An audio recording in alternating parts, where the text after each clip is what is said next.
परम आदरणीय मुख्य अतिथि महोदय को मंच पर ला रहे हैं। हमारे आदिवासी भाई बहनों का उत्साह देखते नहीं बनता और पूरा गायत्री परिवार आज के इस ऐतिहासिक आयोजन में जोरदार तालियों से स्वागत करता है, अभिनंदन करता है हमारे आज के कार्यक्रम के मुख्य अतिथि महोदय का। हमारे साथ पधार रहे हैं परम आदरणीय श्री पुष्कर सिंह धामी जी, माननीय मुख्यमंत्री उत्तराखंड स्वामी सतपाल महाराज जी, पर्यटन संस्कृति एवं सिंचाई मंत्री उत्तराखंड आदरणीय डॉक्टर चिन्मय पांड्या जी, दल नायक शताब्दी समारोह और कुछ ही पलों में हमारे साथ जुड़ने जा रहे हैं हमारे अन्य सम्मानित अतिथि। आइए हम सभी भावपूर्वक दीप प्रज्वलन के लिए तैयारी करते हैं। आदिवासी भाई बहनों के लिए एक बार पुनः जोरदार तालियां। अब दीप प्रज्वलन के लिए इस आध्यात्मिक क्रम के लिए आइए भावपूर्वक हम जुड़ते हैं। दीप प्रज्वलन का क्रम यहाँ मंच पर हो रहा है। आइए भावपूर्वक दीप प्रज्वलन के क्रम से हम सभी जुड़ते हैं। आदिवासी भाई बहनों से निवेदन है, स्वागत का क्रम बहुत शानदार संपन्न हुआ। अब आप अपने अपना स्थान ग्रहण करें।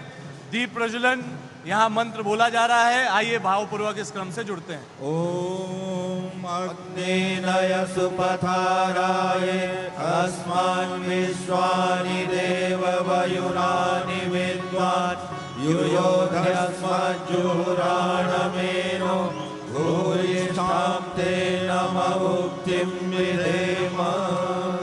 गुरुर्ब्रह्मा गुरुर्विष्णु गुरुर्देव महेश्वर गुरुर्साक्षात् परब्रह्म तस्मै श्री गुरुवे नमः।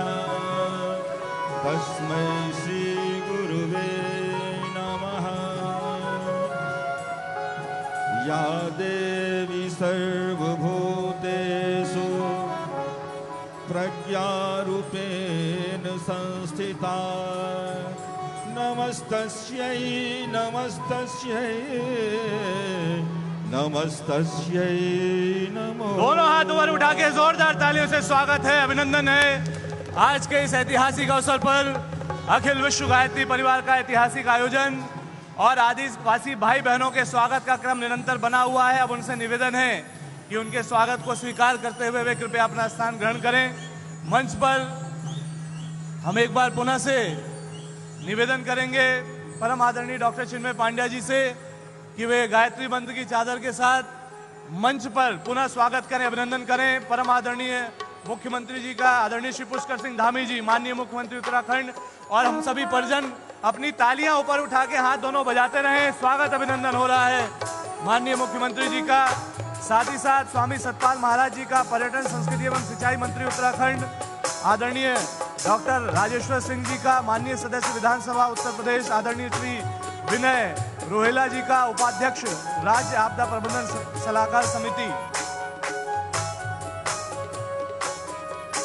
आदिवासी भाई बहनों से निवेदन है कि वे विधिवत कुर्सी पर अपना स्थान ग्रहण कर लें और एक बार आइए पूरे उत्साह से दोनों हाथ ऊपर उठा के बोलिए परम पूज्य गुरुदेव की जय, परम वंदनीय माता जी की जय, गायत्री माता की जय।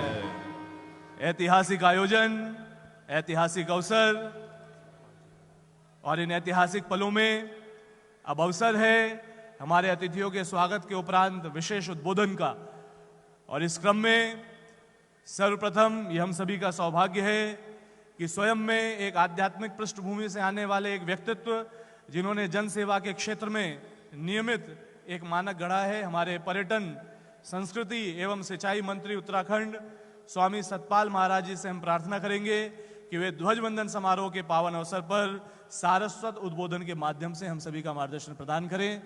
जोरदार तालियों से अभिनंदन और आमंत्रण इसी पोडियम पर स्वामी सतपाल महाराज जी का।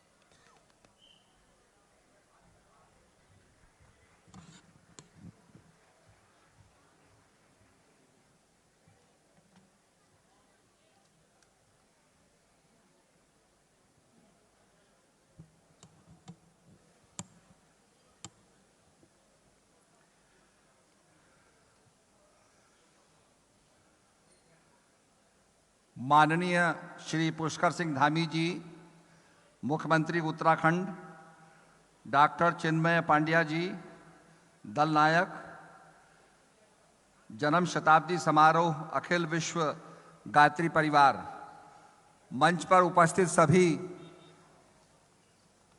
सम्मानित सदस्यगण, अत्यंत गौरव और आनंद का अवसर है कि आज हम अखिल विश्व गायत्री परिवार शांति कुंज के शताब्दी समारोह के आयोजन पर यहाँ एकत्रित हुए हैं। गायत्री परिवार पिछले 100 वर्षों से समाज सेवा, शिक्षा और संस्कृति के क्षेत्र में अनुकरणीय कार्य कर रहा है। अखंड दीपक के प्रज्वलित होने के 100 वर्ष, पूज्य माता भगवती देवी शर्मा जी के धरती पर अवतरण होने के 100 वर्ष एवं पूज्य पंडित श्री राम शर्मा आचार्य जी की तप साधना के 100 वर्ष पूरे होने के उपलक्ष्य में 20 जनवरी से 23 जनवरी तक चलने वाले शताब्दी समारोह 2026 के भव्य आयोजन के लिए गायत्री परिवार को बहुत बहुत शुभकामनाएं। जैसा कि आप सभी जानते हैं कि गायत्री परिवार ने हमेशा से ही सत्य, प्रेम और न्याय के पथ पर चलने का प्रयास किया है। समाज के वंचित वर्गों के लिए काम किया है, शिक्षा के क्षेत्र में और संस्कृति के संरक्षण में भी महत्वपूर्ण योगदान दिया है।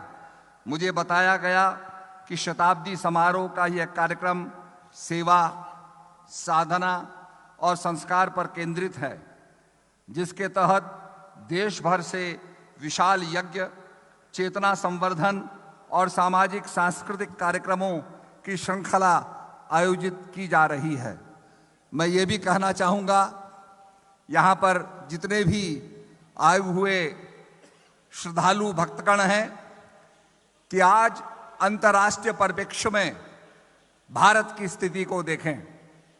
अमेरिका का दबाव है, 500% टैरिफ, 500% टैरिफ भारत पर लगाया गया है।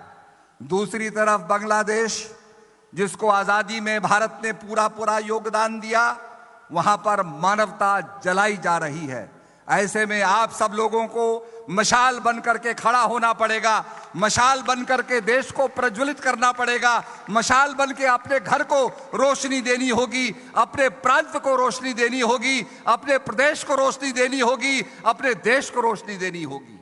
आइए भारत माता को मजबूत करें और हमारा देश विश्व गुरु बने, इस संकल्प के साथ हम ज्योति का प्रज्वलन करें। यहां जब हम आ रहे थे तो मशाल के रूप में हमने देखा, मशाल इज अ लाइट हाउस, जो खतरे से जहाजों को बचाता है।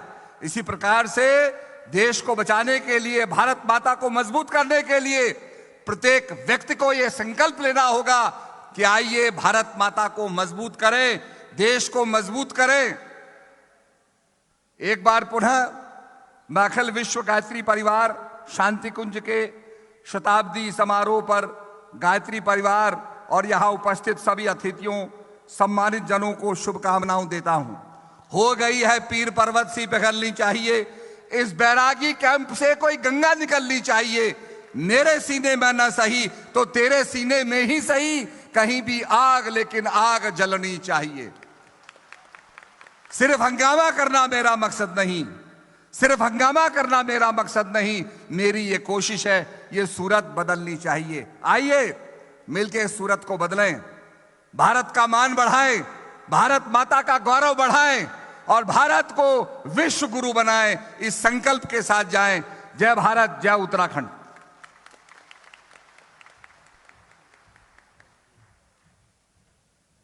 हम एक बार पूरे भावपूर्वक जोरदार तालियों से धन्यवाद करते हैं, आभार करते हैं स्वामी सतपाल महाराज जी का उनके इन भावों के लिए। अब अवसर है कि हम कसकर कमर खड़े हो जाएं। परम वंदनीय माता जी की जन्म शताब्दी, उनके ही विचारों, उनके ही चिंतनों को जो मानवता के लिए, जन जन के लिए है, आत्मीयता, प्यार, अपनत्व से भरी हुई, इस भाव को लेकर एक प्रज्ञा गीत प्रस्तुत है। आइए हम सभी भावपूर्वक परम वंदनीय माता जी गुरुदेव का स्मरण करते हुए अपने भावों को प्रवण करें।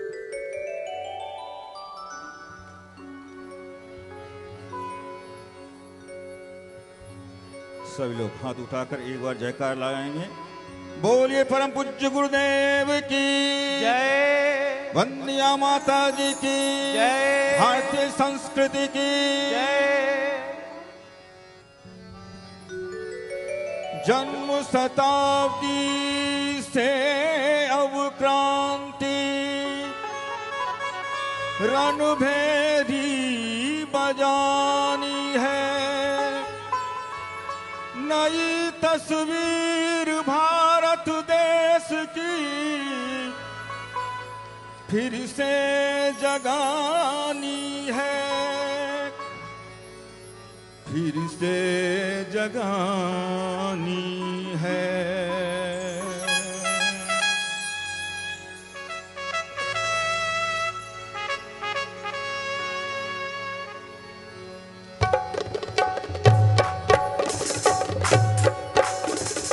कसकर कमर खड़े हो जाओ, सद्विचार जग में फैलाओ, ऋषि विचार जग में फैलाओ।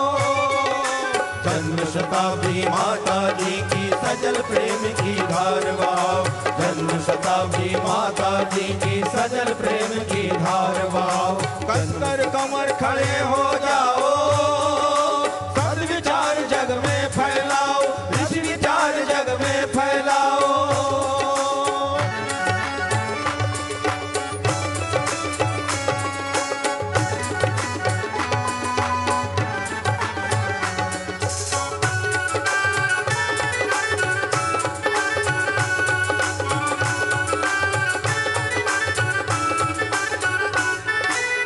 शताब्दी वर्ष में परिजन बढ़े, खुद ही लिखे इतिहास। घरों में लेखनी पहुँचाए गुरु की है सभी से आस। शताब्दी वर्ष में परिजन बढ़े, खुद ही लिखे इतिहास, बढ़े खुद ही लिखे इतिहास। घरों में लेखनी पहुँचाए गुरु की है सभी से आस, गुरु की है सभी से आस। सीजन और साधना के रहन पाए गाँव और कोना। गुरु के त्याग तप जप की फसल उगले यहाँ सोना। जन और साधना के रहन पाए गाँव और कोना, गाँव और कोना। गुरु के त्याग जप तप की फसल उगले यहाँ सोना, फसल उगले यहाँ सोना। जन्म शताब्दी के पहले ही सच्चे साधक तुम बन जाओ, सच्चे साधक तुम बन जाओ। जन्म शताब्दी माता जी की सजल प्रेम की धार बहाओ, जन्म शताब्दी माता जी की सजल प्रेम की धार बहाओ। कसकर कमर खड़े हो जाओ, सद्विचार जग में फैलाओ, ऋषि विचार जग में फैलाओ।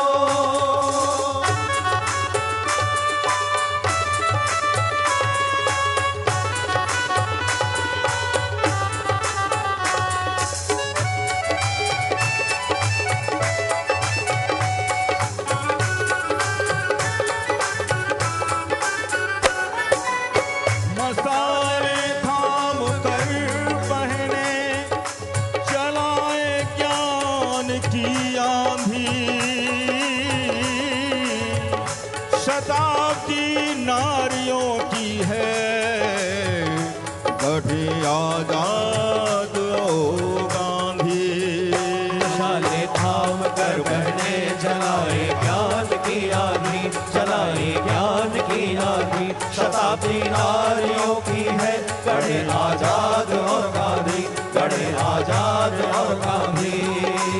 सजल श्रद्धा स्वरूप माता जी का प्यार पाया है। सृजन में बेधड़क बढ़ जाओ, गुरुवर का वरद साया है। सजल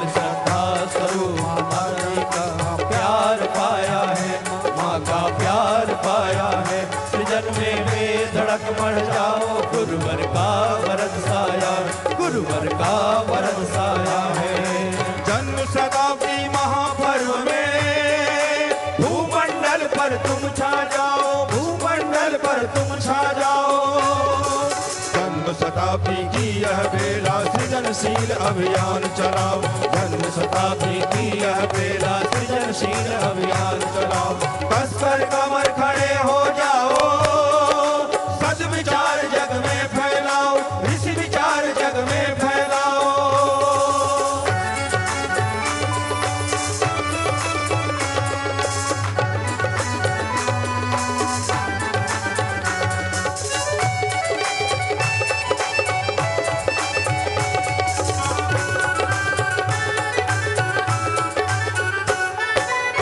युवक और युवतियां संकल्प लें, युग को बदलना है,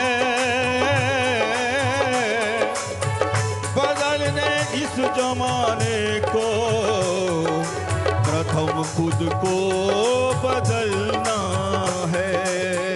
युवक और युवतियां संकल्प ले, युग को बदलना है, युग को बदलना है, बदलने इस जमाने को प्रथम खुद को बदलना है, प्रथम खुद को बदलना है। हम बदलेंगे, युग बदलेगा, हम सुधरेंगे, युग सुधरेगा। उठो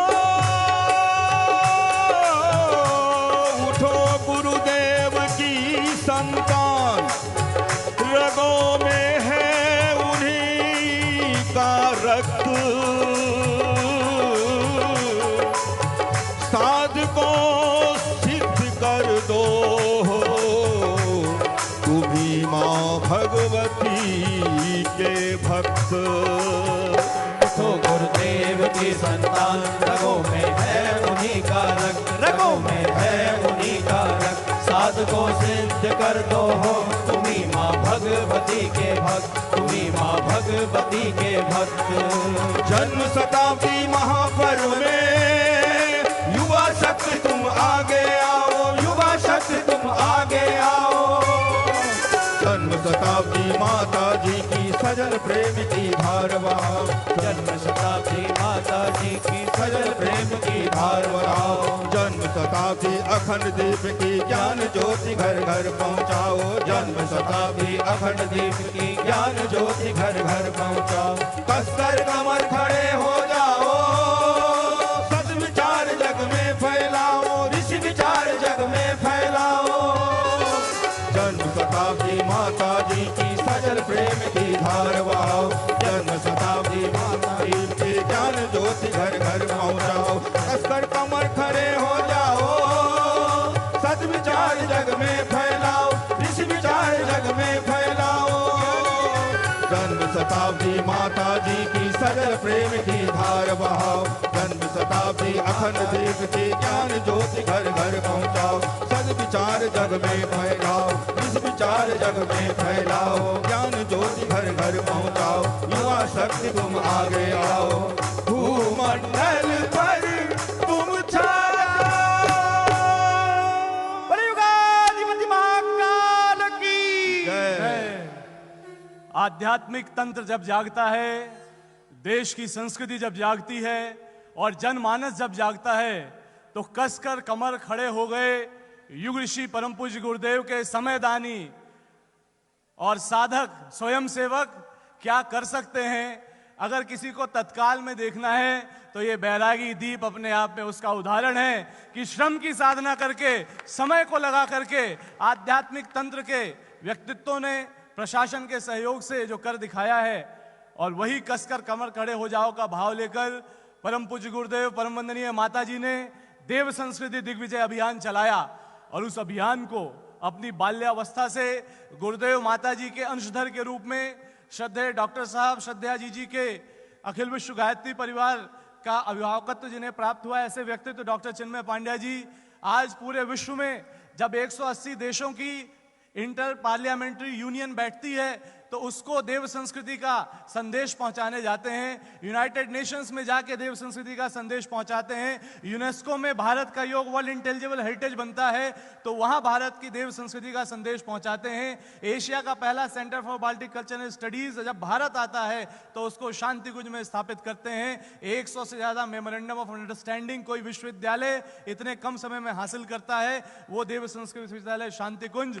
और जब देखते हैं कि पीला कपड़ा पहने योग यज्ञ करने वाले व्यक्तित्व जब आर्टिफिशियल इंटेलिजेंस और स्पिरिचुअलिटी को जोड़ के विश्व की पहली कॉन्फ्रेंस कराते हैं देव संस्कृत विश्वविद्यालय में, तो इन सब भूमिकाओं में स्वयं को गुरुदेव का शिष्य कहकर, स्वयं को प्राण प्रण से नित्य प्रति जन सेवा में अर्पित कर हम सभी के युवा आदर्श और पूरे विश्व के सामने भारतीय संस्कृति के ध्वजवाहक परम आदरणीय डॉक्टर चिन्मय पांड्या जी दल नायक जन्म शताब्दी समारोह अखिल विश्व गायत्री परिवार को आपकी जोरदार तालियों के बीच में हम आमंत्रित करते हैं कि आज के इस अवसर पर अध्यक्षीय उद्बोधन से हम सबको मार्गदर्शन करें। और इसी बीच जोरदार तालियों से स्वागत अभिनंदन हमारे आज के कार्यक्रम के विशिष्ट अतिथि आदरणीय श्री गजेंद्र सिंह शेखावत जी का, केंद्रीय संस्कृति एवं पर्यटन मंत्री भारत सरकार। दोनों हाथों पर उठा के जोरदार तालियों से आपका भी हम कर रहे हैं स्वागत और अभिनंदन अखिल विश्व गायत्री परिवार की ओर से। और दल नायक जन्म शताब्दी समारोह आपने देखा, ये प्यार है, आत्मीयता है कि सम्मान लेकर उसको देकर और अतिथियों का स्वागत कर अब जन जन के हृदय में बसने वाले और एक आध्यात्मिक आदर्श युवा परम आदरणीय डॉक्टर चिन्मय पांड्या जी हम सभी को संबोधित करेंगे। बहुत धन्यवाद गोपाल। मित्रों, परम पूज्य गुरुदेव परम वंदनीय माता जी की दिव्य उपस्थिति को साक्षी मानते हुए माँ गायत्री के पावन मंत्र के साथ मैं अपनी बात को आरंभ करना चाहता हूँ। माँ गायत्री का ये पावन मंत्र मानवीय चेतना, मानवीय व्यक्तित्व, मानवीय चिंतन, इनके समग्र रूपांतरण का मंत्र है।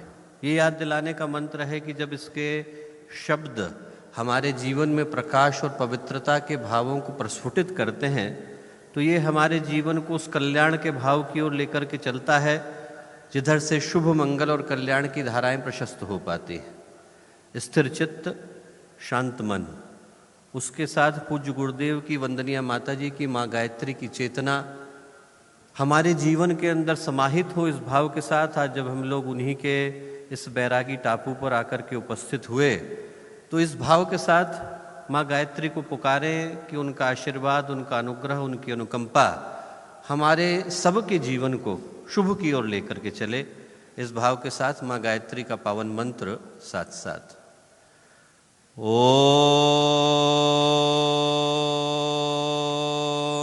भूर्भुवः स्वः तत्सवितुर्वरेण्यं भर्गो देवस्य धीमहि धियो यो नः प्रचोदयात्।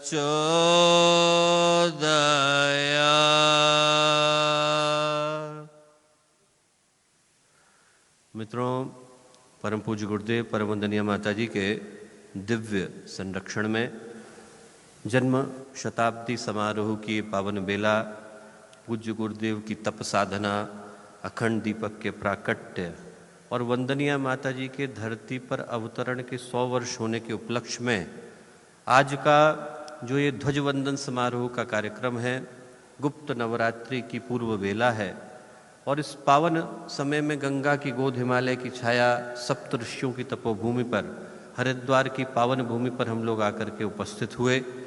आज के इस अलौकिक कार्यक्रम में, आज के कार्यक्रम के मुख्य अतिथि के रूप में हम लोगों के मध्य में उपस्थित एक ऐसे व्यक्तित्व जिनसे जब पहले दिन इस कार्यक्रम के विषय में चर्चा हुई थी तो उनने एक ही बात कही थी कि कार्यक्रम गायत्री परिवार अकेले का नहीं, ये पूरे उत्तराखंड का कार्यक्रम है। उत्तराखंड के अत्यंत ही यशस्वी और लोकप्रिय मुख्यमंत्री आदरणीय श्री पुष्कर सिंह धामी जी, यहाँ उपस्थित एक और ऐसे विशिष्ट व्यक्तित्व जिनके विषय में मैं आपको बताना चाहता हूँ, आदरणीय श्री शेखावत जी, कि उनके सत प्रयासों के कारण सिर्फ एक बार की मुलाकात रही और एक बार की चर्चा रही और बिना किसी औपचारिकता के उनके सत प्रयासों के कारण आज वंदनीय माता जी की शताब्दी मात्र गायत्री परिवार की शताब्दी नहीं रह गई, वो पूरे भारत की शताब्दी बन गई। उनने वंदनिया माता जी की शताब्दी को राष्ट्रीय कैलेंडर का हिस्सा बनाया।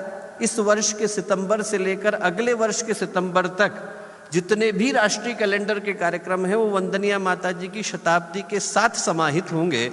उसके लिए मैं 15 करोड़ गायत्री परिजनों की ओर से, 80 देशों में फैले 5000 केंद्रों की ओर से उनका हृदय से धन्यवाद अर्पित करता हूं। आदरणीय श्री शेखावत जी, हम लोगों के साथ मंच पर उपस्थित उत्तराखंड के केंद्रीय संस्कृति एवं पर्यटन मंत्री आदरणीय श्री सतपाल महाराज जी, यहाँ मंच पर उपस्थित सुदर्शन न्यूज़ के हेड आदरणीय श्री सुरेश चवणके जी, आदरणीय श्री राजेश्वर सिंह जी जो गायत्री परिवार का एक अभिन्न हिस्सा रहे, आदरणीय श्री रोहेला जी, और विभिन्न देशों से आए गायत्री परिवार के वो सभी कार्यकर्ता गण जिनके अहर्निश परिश्रमों के कारण, जिनने न ठंड देखी, न कुहासा देखा, न शरीर के कष्ट को देखा, 80 से ज़्यादा देशों से चल करके आए गायत्री परिवार के हजारों साधकगण, याजकगण, उपासकगण, भाइयों बहनों, मीडिया बंधु और प्यारे मित्रों, आज हम लोग सौभाग्य की त्रिवेणी के समय में मिल रहे हैं। गंगा यमुना सरस्वती मिलती है तो प्रयाग बनता है।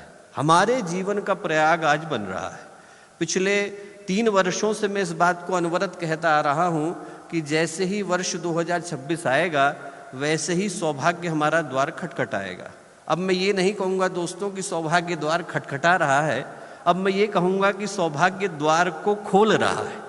हम लोगों को सौभाग्य को स्वीकार करने के लिए तैयार होने की आवश्यकता है। और जब ऐसा क्षण किसी शिष्य के जीवन में आता है, किसी साधक के जीवन में आता है, किसी उपासक के जीवन में आता है, तो वो क्षण एक आंतरिक उल्लास की अभिव्यक्ति को लेकर के आता है। वसंत का समय वैसे भी अंदर के उल्लास को जन्म देने का है, शिष्यत्व की श्रद्धा की अभिव्यक्ति का है। और किसी भी शिष्य के जीवन में जो सबसे बड़ी अभिव्यक्ति हो सकती है वो अभिव्यक्ति इसी रूप में हो सकती है दोस्तों कि हमारी श्रद्धा समर्पण बनकर हमारे गुरु के चरणों में जा पहुंचे। व्यक्ति के पास ऐसा नहीं है कि और बलों की कमी होती है, शरीर का बल है, धन का बल है, जन का बल है, पर इन सारे के सारे बलों की अपनी एक सीमा है और समय भी सुनिश्चित है। कोई कितना भी बलवान क्यों ना हो, उससे ज्यादा बलवान कोई ना कोई तो होता है। एक क्षण को ये मान ही लिया जाए कि एक ही व्यक्ति सारा बल लेकर के बैठा है। कहते हैं कि रावण के पास बहुत बल था, 9 ग्रहों के ऊपर शासन करता था, और शनि देवता जब मेघनाद का जन्म होने वाला था तो उसने सारे देवताओं से कहा कि तुम लोग जाकर के उच्च कक्षा में बैठ जाओ। सारे देवताओं ने आज्ञा का पालन किया। रावण का इतना आतंक था, शनि देवता ने मना कर दिया। शनि देवता ने कहा कि मैं न्याय का देवता हूं, अन्याय नहीं कर सकता हूं। परिणाम क्या हुआ? परिणाम ये हुआ कि मेघनाद अल्पायु हुआ, पर बदले में बदला लेने के लिए रावण ने शनि देवता के दाएं पैर पर प्रहार कर दिया। इसीलिए बाकी के ग्रहों की तुलना में शनि देवता धीरे चलते हैं, ड्योढ़ी लगती है। उस व्यक्ति की ताकत का आप अंदाजा लगा के देखिए जो शनि देवता की छाती पर पैर रख करके बैठता था, वो रावण। उससे ज्यादा बलशाली कौन? बाली, कांख में दबाकर धरती के परिभ्रमण के लिए चला गया। उससे ज्यादा बलवान कौन? भगवान राम। यहां पर हर बलशाली से बलशाली कोई ना कोई है। शरीर का बल कोई कितना भी लेकर के क्यों ना बैठा हो, एक न एक दिन तो व्यक्ति थकता ही है। अमरता लिखा करके कोई आया नहीं। शरीर जाता है, संपत्ति जाती है। भगवान सूर्य भी ऊपर चढ़ जाए तो मध्याह्न के बाद ढलने के लिए विवश होना पड़ता है। सिर्फ एक शक्ति ऐसी है दोस्तों इस संसार में जिसको हम लोग अभी लेकर के बैठे हैं, जिसको छीन पाने की सामर्थ्य काल के पास भी नहीं है, मृत्यु के पास भी नहीं है, और उसका नाम है श्रद्धा। श्रद्धा व्यक्ति के पास हो तो उसको दुनिया की कोई ताकत हरा नहीं सकती, पराजित कर पाने का कोई उपाय नहीं, क्योंकि जिसने अपने को ही खो दिया उससे आप छीनोगे क्या? जो बूंद सागर में मिल गई वो सागर ही हो जाती है, जो शून्य हो गया वो अनंत हो जाता है। संत कबीर ने लिखा है, प्रेम गली अति साकरी जामे दो न समाए, जब मैं था तब हरि नहीं, जब हरि है तब मैं ना आई। जो अपने को लेकर के गया वो भगवान को पाता नहीं है दोस्तों, वही पाता है जो अपने को खो बैठता है। जो खोता है वही भगवान का होता है। हम लोग कहने को बैरागी टापू पर आकर के बैठे हैं, पर ये बैरागी टापू नहीं है, गुरुदेव का खोया पाया विभाग है। यहाँ पर हम अपने को खोने के लिए और उनका होने के लिए आए। जो अपने को खोने के लिए तैयार है वो गुरुदेव का हो जाता है, और वो होने के लिए उस चेतना के साथ भावना की दृष्टि से एकाकार होना जरूरी है, जिसको गुरुदेव ने आज से 100 वर्ष पहले प्रज्वलित किया। गुरुदेव ने जुलाई 88 की अखंड ज्योति में लिखा, लोगों के मन में शंका थी, चिंता थी कि गुरुदेव के जाने के बाद गायत्री परिवार का क्या होगा। गुरुदेव ने कहा कि बेटा, इस शरीर के साकार से निराकार होते ही हम अखंड दीपक की ज्वलंत ज्योति में समा जाएंगे। जिसको हमसे मिलने का मन हो वो अखंड दीपक की चेतना में हमारे दर्शन कर सकता है। अखंड दीपक इस धरती पर गुरुदेव की उपस्थिति का प्रतीक, प्रतिनिधि और प्रमाण है दोस्तों। उनकी स्थूल और सूक्ष्म हर तरह की गतिविधियों का यदि कोई साथी रहा, साक्षी रहा, सहयोगी रहा तो वो अखंड दीपक रहा है। क्योंकि महामानवों की जो यात्राएं होती हैं वो मात्र स्थूल जगत की नहीं होती, सूक्ष्म की भी होती है। जब महर्षि अरविंद की आत्मकथा के श्रीनिवास अयंगर ने लिखी, वो पांडिचेरी विश्वविद्यालय के कुलपति हुआ करते थे, 2500 पृष्ठों का ग्रंथ है, लिख करके ले गए और उन्होंने महर्षि अरविंद के सामने रखा। तो महर्षि अरविंद ने कहा कि इसके अंदर क्या लिखा है? तो उन्होंने कहा, I wrote your life sketch. उन्होंने कहा, how did you write it? There is nothing available on the surface. Maharshi Arvind बोले, लिखा कैसे? मेरी जिंदगी तो सतह पर उपलब्ध ही नहीं है। जो बाहर घटा है, जो पर्दे के सामने घटा है, वो तो मेरे जीवन का 1% हिस्सा ही घटा है। वैसे ही दोस्तों, हम पूज्य गुरुदेव को ये जाएगा किसके कारण? प्रकाश के कारण। रात तभी अंत होती है जब सवेरा होता है दोस्तों। भगवान सूरज निकलते हैं तभी रात का अंत होता है। नहीं कोई रात गहरा रही हो तो कहे कि हम पुलिस को कंप्लेन करेंगे, हम कोर्ट में जनहित याचिका डालेंगे, तो उससे कुछ होगा नहीं। रात का अंत तभी होता है जब भगवान क्षितिज पर निकल करके आते हैं। और ये जो रात है जिसमें व्यक्ति अपने जीवन के उद्देश्य को भूल करके बैठा है, इसका अंत तभी होगा जब आप जैसे व्यक्तित्व के रूप में प्रकाश पुंज समाज के अंदर जाकर उसको नई दिशा दिखाने का संकल्प यहां से लेकर के जाएंगे।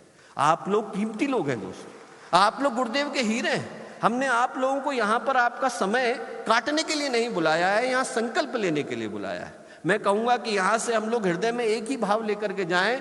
गुरुदेव ने 24 वर्ष की साधना करी, इतने बड़े गायत्री परिवार को, दुनिया के नवयुग को, सतयुग को, उसकी आधारशिला को रखा।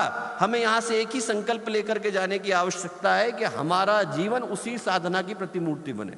परिष्कृत व्यक्तित्व होते हैं, पवित्र व्यक्तित्व होते हैं, समाज बदल जाता है दोस्तों। दूध वही है, आप सांप के मुंह में रख दो तो जहर बन जाता है और ऋषि के हाथ में दे दो तो प्रसाद बन जाता है। संपत्ति अपने आप में बुरी नहीं, यदि व्यक्ति के पास संस्कृति हो, व्यक्ति के पास संस्कार हो तो संपदा को नई दिशा देते हैं। और मुझे पूरा विश्वास है कि आप जैसे व्यक्तित्व जब यहाँ से जाएंगे तो आप लोगों का भाई होने के नाते, आप लोगों का अपना होने के नाते, मैं जब आप लोगों की आंखों में देखता हूँ तो आने वाले भविष्य की स्वर्णिम राहु को देखता हूँ, आने वाले समय के सतयुग को देखता हूँ और इस विश्वास को देखता हूँ कि आप लोगों के माध्यम से पूज्य गुरुदेव की, वंदनीय माता जी की वो चेतना जन जन तक पहुँचेगी जिसके लिए अखंड दीपक इस धरती पर अवतरित हुआ।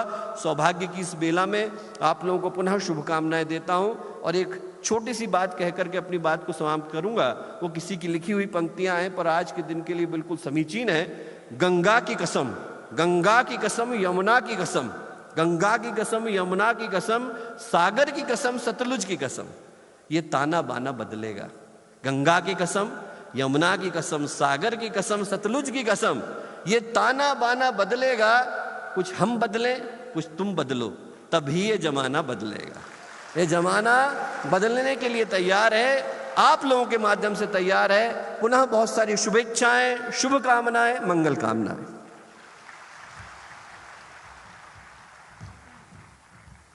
परम पूज्य गुरुदेव ने समाज को क्या दिया, एक उदाहरण सामने है। एक ऐसे युवा व्यक्तित्व, एक MBBS डॉक्टर, एक MRCP साइकेट्रिस्ट, जब देव संस्कृति, भारतीय संस्कृति, वेदों की बातें करते हैं तो सच्चे अर्थों में आज एक नई पीढ़ी जो गायत्री परिवार से खुद की पहचान जोड़ते जा रही है वो महसूस करती है और गायत्री परिवार के परिजन महसूस करते हैं कि परम पूज्य गुरुदेव की एक ऐसी चेतना उनके माध्यम से संचारित होती है जो जन जन को स्वयं ही प्रेरित करती है। एक बार जोरदार तालियों से अभिनंदन और धन्यवाद करते हैं देव संस्कृति दिग्विजय अभियान के ध्वजवाहक के रूप में गुरुदेव के शिष्य परमादरणीय डॉक्टर चिन्मय पांड्या जी का आज का यह ऐतिहासिक अवसर। और जिस तरह से भारत का भाग्योदय होता हुआ पूरा विश्व देख रहा है, ऋषि संस्कृति और देव संस्कृति का यह देश, और क्या सौभाग्य है कि भारत को जब नेतृत्व देना हो संस्कृति के क्षेत्र में और उस तरफ पर्यटन करने के लिए विश्व भर के लोगों को आमंत्रित करना हो तो वो व्यक्तित्व स्वयं आध्यात्मिक दृष्टिकोण से भरे पूरे हैं और 3400 से ज़्यादा पुस्तक लिखने वाले परम पूज्य गुरुदेव और परम वंदनीय माता जी, जिन्होंने अपनत्व से पूरे विश्व को वसुधैव कुटुंबकम के भाव से परिवार बना के जोड़ा, उन माता जी की जन्म शताब्दी पर आप यहाँ पर पधारे हैं। अखिल विश्व गायत्री परिवार जोरदार तालियों के माध्यम से आपका स्वागत करते हुए विशिष्ट अतिथि उद्बोधन हेतु मंच पर आमंत्रित कर रहे हैं केंद्रीय संस्कृति एवं पर्यटन मंत्री भारत सरकार आदरणीय श्री गजेंद्र सिंह शेखावत जी का। जोरदार तालियों से आपका स्वागत और आमंत्रण।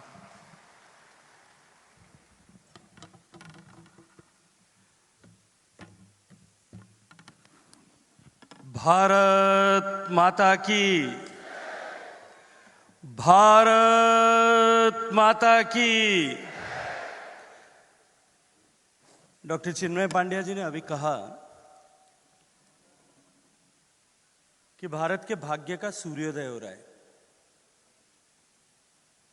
और भाग्योदय द्वार खोलने के लिए तैयार खड़ा है। मुझे लगता है कि उस समय में जो सर्वाधिक आवश्यकता है वो संकल्प की शक्ति की आवश्यकता है। और जब हम भारत माता का जय घोष करते हैं तो हमारा भारत माता को उस उत्कर्ष तक पहुंचाने का जो संकल्प है, उस संकल्प को हम सामूहिक रूप से प्रतिध्वनित करते हुए उस संकल्प को व्यक्त करते हैं। इसलिए मैं आप सब से आग्रह करूंगा कि हालांकि ठंड है, बहुत सारे लोग शॉल में जकड़े हुए हैं, लेकिन अपने दोनों हाथ ऊपर करिए, मुट्ठी बंद करिए और पूरी ताकत से बोलिए भारत माता की, भारत माता की। वंदनीय माता जी की जन्म शताब्दी और अखंड ज्योति के प्राकट्य के 100 वर्ष पूरे होने, परम पूजनीय गुरुदेव के तपो यात्रा के 100 वर्ष पूरे होने, इस त्रिवेणी का संगम और आज मौनी अमावस्या का शुभ दिन, जब लाखों लाखों लोग प्रयागराज की उस त्रिवेणी में श्रद्धा के भाव के साथ में डुबकी लगा करके अपने आप को मुक्ति का मार्ग सुनिश्चित करने के लिए वहां एकत्रित हुए होंगे। मैं ये मानता हूं कि आज का ये त्रिवेणी संगम यहां हरिद्वार में जितने लोग एकत्रित आए उन सब के लिए भी निश्चित रूप से ज्ञान की ज्योति के माध्यम से मुक्ति का मार्ग प्रशस्त करने वाला है। इस अद्भुत अवसर पर हम सब के बीच उपस्थित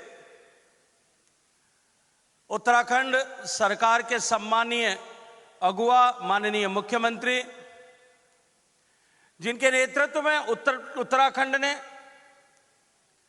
न केवल इंफ्रास्ट्रक्चर का विस्तार किया अपितु भारतीय संस्कृति को, संस्कृति के इस हृदय स्थली उत्तराखंड में प्रतिस्थापित करने और पुनः सशक्त करने की दिशा में अद्भुत काम किया है। ऐसे मेरे मित्र छोटे भाई श्री पुष्कर सिंह धामी जी, मंच पर उपस्थित उत्तराखंड के सम्मानित संस्कृति मंत्री आदरणीय श्री सतपाल महाराज जी, मंच पर उपस्थित मेरे मित्र आदरणीय श्री राजेश्वर सिंह जी,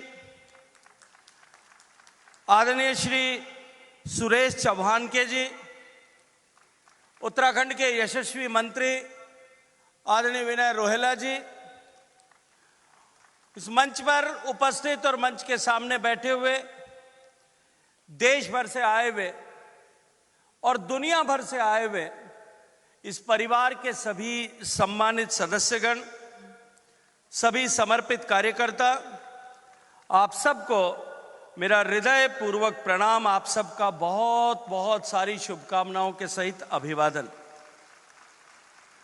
मित्रों, आज देवभूमि उत्तराखंड की इस पुण्य धरा पर हम सब लोग मां गंगा के सानिध्य में गायत्री तीर्थ शांति कुंज के इस दिव्य और तपस्या से अभिभूत परिपूरित प्रांगण में जब हम सब लोग यहां ऐसे एक दिव्य त्रिवेणी संगम के साक्षी बने, तब आप सब के बीच में आना मेरे लिए न केवल सौभाग्य का विषय है, अपितु आज का यह अवसर मेरे लिए दिव्य स्पंदन को खड़ा करने वाला, जागृत करने वाला ऐसा अद्भुत अवसर है। मित्रों, आज का यह अवसर मात्र जन्म शताब्दी का अवसर नहीं है, यह दीप के प्राकट्य का 100 वर्ष पूरे होने का अवसर मात्र नहीं है, अपितु आज का यह अवसर भारत की संस्कृति की अविरल चेतना में एक ऐसे पड़ाव के रूप में है जहां अतीत, वर्तमान और भविष्य तीनों एक दूसरे से संवाद करते हुए हम सबको दिखाई पड़ते हैं। मित्रों, आज हम सब लोग ध्वजवंदन के साक्षी बने।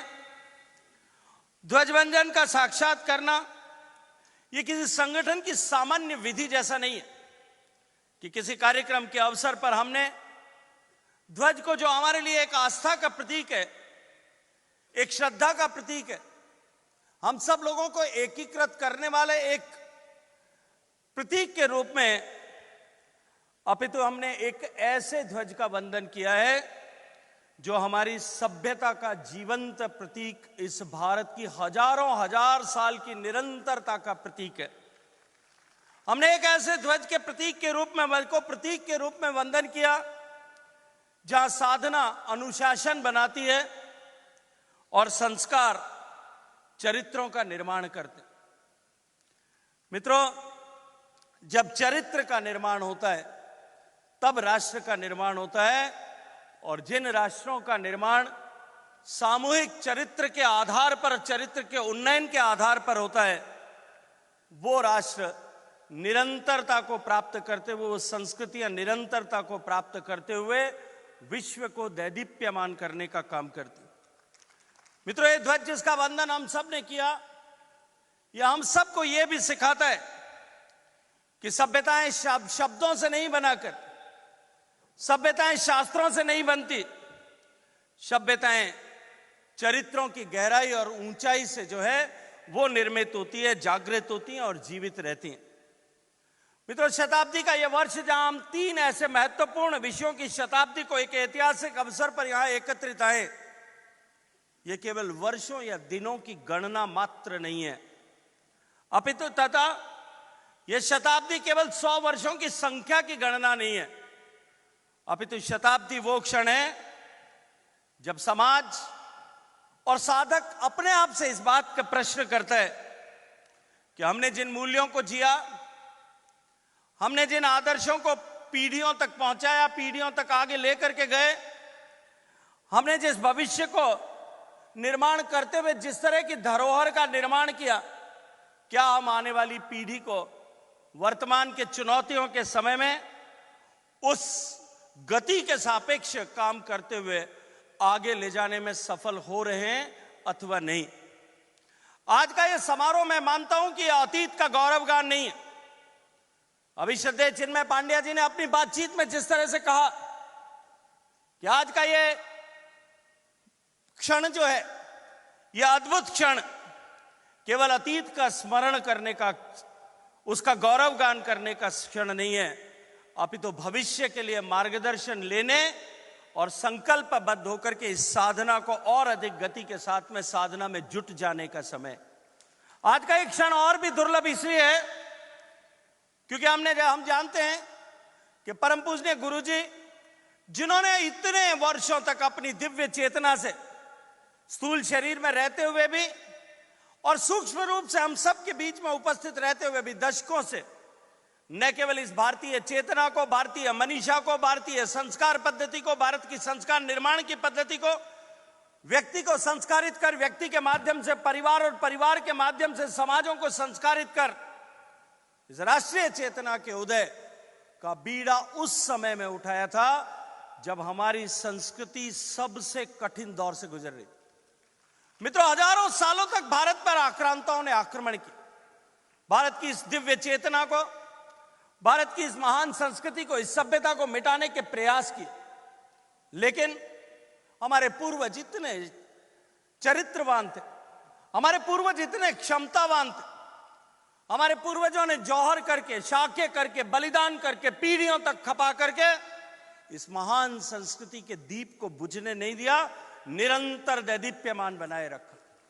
लेकिन उसके बाद के कालखंड में अंग्रेज सत्ता ने जिस तरह से सह आशय हमारी सभ्यता को, संस्कृति को ध्वस्त करने के लिए, हम सबको अपनी जड़ों से विरक्त करने का काम किया। किस तरह से हम अपनी सभ्यतागत मूल्यों पर, अपने सांस्कृतिक मूल्यों पर, अपनी व्यवस्थाओं पर, अपनी परंपराओं पर जो गौरव करते थे, जो मन में एक गौरव का अनुभूति होती थी, अपने इतिहास पुरुषों के प्रति जो श्रद्धा का भाव था, बलिदान को जिस तरह से मंगलमय गिना गया था। बच्चा जब जन्म लेता था, मां लोरी सुनाते हुए, मैं राजस्थान से आता हूं, पालने में लोरी सुनाते हुए कहती थी, इला ने देनी आपनी हालरिए हुलराए, पूत सिखावे पालने मरण बढ़ाई माए। इला ने देनी आपनी, अपनी धरती और अपने संस्कारों को नहीं छोड़ना है। पालने में झुलाती हुई, झूला झुलाती हुई मां उसको कहती थी कि मरना मंगल में है, लेकिन इस संस्कृति का क्षरण नहीं होना चाहिए, ये समाप्त नहीं होना चाहिए। इतनी ऐसी परंपरा थी, व्यवस्था थी। लेकिन दुर्भाग्य से बाद के कालखंड में जिस तरह से हमें अपने इतिहास से विमुख किया गया, हमें इस बात के लिए मजबूर किया गया, हमारी व्यवस्थाओं को इस तरह से बनाया गया, गढ़ा गया, शिक्षा पद्धतियों को इस तरह से बदला गया कि हमने अपने इतिहास पर, अपने गौरवशाली इतिहास पर और उसके साथ साथ में अपनी सांस्कृतिक परंपराओं की गहराई से अपने आप कहीं अलग हो गए थे। और कालांतर में, आजादी के बाद, जब भारत के पास में एक ऐसा दुर्लभ अवसर था कि भारत एक बार फिर अपने जड़ों को अभिसिंचित करते हुए, जो तेजाब उसमें डाला गया था, जो उसको समाप्त करने के जिस तरह के प्रयास किए गए थे, उन प्रयासों को धूलि धूसरित करते हुए एक बार फिर अपनी जड़ों को अभिसिंचित करके उस भारत की सभ्यता के वटवृक्ष को वापस हरा कर सकते थे। लेकिन शायद वो कालखंड भी हमारी परीक्षा का कालखंड था और वो चेतना शून्यता का कालखंड था। उस समय का जो नेतृत्व, राजनीतिक रूप से नेतृत्व था, उसने निश्चित रूप से जो दायित्व था, जो समय की मांग थी, आवश्यकता थी, उस आवश्यकता को प्रतिपूरित करने की दिशा में शायद चिंतन नहीं किया, विचार नहीं किया। और उस कठिन दौर में जब हम उस कालरात्रि के अंतिम पड़ाव से गुजर रहे थे, अभी आदरणीय डॉक्टर चिन्मय पांड्या जी कह रहे थे कि 100 साल पहले पूज्य गुरुदेव ने कहा कि, और उनके कहे गए वचनों के आधार पर इन्होंने कहा कि सौभाग्य दरवाजा खटखटा रहा है और अब दरवाजा खोलने के लिए आते। जिस दिन भगवान श्री राम का मंदिर की मूर्ति की प्रतिष्ठापना हुई थी, उस दिन मैंने कहा था कि 450-500 साल पहले जब भगवान श्री राम का मंदिर ध्वस्त किया गया था, उस दिन भारत के सौभाग्य का सूर्य अस्त हो गया था, अस्तांचल में चला गया। और वो 5 साल की अंधेरी रात्रि के बाद में, उस 5 साल के अंधकारमय रात्रि के बाद में, जिस दिन भगवान श्री राम का मंदिर वापस बनना प्रारंभ हुआ, जिस दिन उसका शिलान्यास हुआ था, उस दिन के भारत की अरुणिमा और भारत के भाग्योदय की अरुणिमा पूरे विश्व को दिखाई पड़ने लगी। ये जो 100 साल 150 साल का कालखंड था मित्रों, इस कालखंड में जब भारत में चेतना शून्यता थी, भारतीय समाज जो है उहापोह की स्थिति में था, जिस रास्ते पर जाना चाहिए वो रास्ता स्पष्ट सूझता नहीं था, तब गुरुदेव जैसे परम पूजनीय महामानव अवतरित हुए, जिन्होंने समाज को सन्मार्ग पर ला करके भारत की इस महान सांस्कृतिक परंपरा, इस सभ्यता को जीवंत बनाए रखने के लिए अपने उपदेशों के माध्यम से, अपने व्यक्तित्व से, अपने चरित्र से, अपने आचरण से, अपने व्यवहार से, अपनी शिक्षाओं से, अपने संगठन कौशल से इस राष्ट्र की चेतना को जागृत बनाए रखने का अनूठा काम किया। आज मित्रों, हम सब लोग उनका पुण्य स्मरण करते कि वे यहां एकत्रित आए। अभी आदरणीय चिन्मय पांड्या जी ने कहा यह तिथियों का अद्भुत संयोग है। 18 जनवरी और बसंत पंचमी का उन्होंने उल्लेख किया। मैं ये मानता हूं कि यह तिथियों का सामान्य संयोग मात्र नहीं है, अपितु यह भारतीय चेतना के पुनर्जागरण के युग का संकेत हम सबके सामने खड़ा है। अखंड दीपक जिसके 100 वर्ष पूर्व में यह हम सबको सिखाता है कि यदि उद्देश्य शुद्ध हो, उद्देश्य पवित्र हो और सत्य का प्रकाश कभी भी कितनी भी कठिन परिस्थितियां और चुनौतियां आ जाए वो कभी बुझता नहीं है और बुझाया भी नहीं जा सकता। मित्रों, आज हम वंदनीय माता जी के प्रति श्रद्धा सुमन का प्रकट करने के लिए यहां एकत्रित आए। मैं ये कहूंगा कि वंदनीय माता जी का जीवन वो भारतीय संस्कृति के उस मौन शक्ति का प्रतिनिधित्व करता है जिसने सदियों तक समाज को भीतर से गढ़ा है, भीतर से बनाया है। पूजनीय माता जी ने, वंदनीय माता जी ने यह सिद्ध किया कि नेतृत्व का अर्थ केवल आगे चलकर के नेतृत्व करना मात्र नहीं होता, बल्कि पीछे खड़े होकर के संगठन को सशक्त बनाना और मातृत्व भाव से उसे अभिसिंचित करना भी एक नेतृत्व की पत्रिका। सामूहिक संस्कार निर्माण की पाठशाला के रूप में उन्होंने जिस तरह से अपने जीवन से, अपने चरित्र से हम सबको प्रेरित किया, आज अखिल विश्व में गायत्री परिवार अपने 100 वर्ष के इस उत्सव जिसमें 90 से ज्यादा देशों के प्रतिनिधि प्रत्यक्ष और परोक्ष रूप से हम सबके साथ में जुटे हैं और हम इस संकल्प को एक बार फिर दोहराने के लिए यहां एकत्रित आए हैं, तब हमें इस बात को स्वीकार करना पड़ेगा कि भारतीय मनीषा ने जिस आध्यात्मिक चेतना की रचना की थी, कल्पना की थी, जिस ताने बाने को बुना था, वो आध्यात्मिकता केवल पलायन मात्र नहीं था, संसार से पलायन नहीं था, अपितु संसार को आलोकित करने की प्रतिबद्धता के रूप में था। साधना हमारे यहां निष्क्रियता नहीं थी, आपको एकाकी भाव बना दे, एक तरफ जाकर के आप कहीं साधना करें, ऐसा विधान नहीं किया था। वंदनीय माता जी ने अपने जीवन से हम सबको सिखाया कि साधना जो है वो सक्रिय सेवा के रूप में है। साधना हमको जाकर के अपने केवल वैयक्तिक कल्याण के लिए, मोक्ष की प्राप्ति के लिए किसी कंदरा में, किसी गुफा में जाकर के अपना मात्र कल्याण करें, यहां तक सीमित नहीं है। साधना का दूसरा सकल प्रतिरूप जो है वो एक मां के रूप में परिवार, और इतना बड़ा परिवार जिस माता का हो, जहां 90 देशों में लाखों लोग उसे अपनी मां के रूप में पूजित करते हो, ऐसी मां के परिवार को सन्मार्ग पर रखना और ऐसी मां के परिवार को निरंतर प्रेरित करके इस सभ्यतागत जो है चेतना को अभिसिंचित करने का दायित्व जिन्होंने अपने कंधों पर लिया, ऐसी वंदनीय माता जी जिन्होंने स्वास्थ्य, शिक्षा, नारी सशक्तिकरण, पर्यावरण संरक्षण, युवा निर्माण, इन सब क्षेत्रों में अपने जीवन से जिस तरह से इस परिवार का मार्गदर्शन किया, हम आज उनका वंदन करने के लिए हम सब लोग यहां एकत्रित आए। मित्रों, इस अवसर पर मैं अपनी बात समाप्त करने से पहले कुछ विषय रखना चाहता हूं। हम सब जानते हैं आज का काल ये तकनीकी का कालखंड है। इंटरनेट आने के बाद में और अब विशेष रूप से आर्टिफिशियल इंटेलिजेंस आने के बाद में आज का काल निश्चित रूप से तकनीकी का समय है। आज की जनरेशन जो है वो चाहे भारत में होगी, भारत से बाहर होगी, वो इंफॉर्मेशन से ओवरलोडेड है। इंफॉर्मेशन उसके साथ में जो है जितनी आवश्यकता उससे ज्यादा कहीं है। मुझे स्मरण आता है डॉक्टर साहब, जब मैं कॉलेज में पढ़ता था, विश्वविद्यालय में छात्र रहने के नाते जब किसी भी विषय पर कुछ जानकारी प्राप्त करनी होती थी तो हमको एनसाइक्लोपीडिया रेफर करने के लिए, एनसाइक्लोपीडिया ब्रिटानिका रेफर करने के लिए, और मुझे लगता है मंच पर हम जितने लोग बैठे हैं, पुष्कर सिंह जी को छोड़कर के हम सब लोग एक ही वय के लोग हैं। महाराज जी थोड़े हमसे बड़े होंगे, लेकिन मेरे बाल ज्यादा सफेद है, बाकी उम्र ज्यादा नहीं है। उस समय में अगर किसी चीज को रेफर करना होता था, मात्र एक एनसाइक्लोपीडिया ब्रिटानिका हमारे पास में रास्ता था, जाकर के उसके पन्ने खंगालते।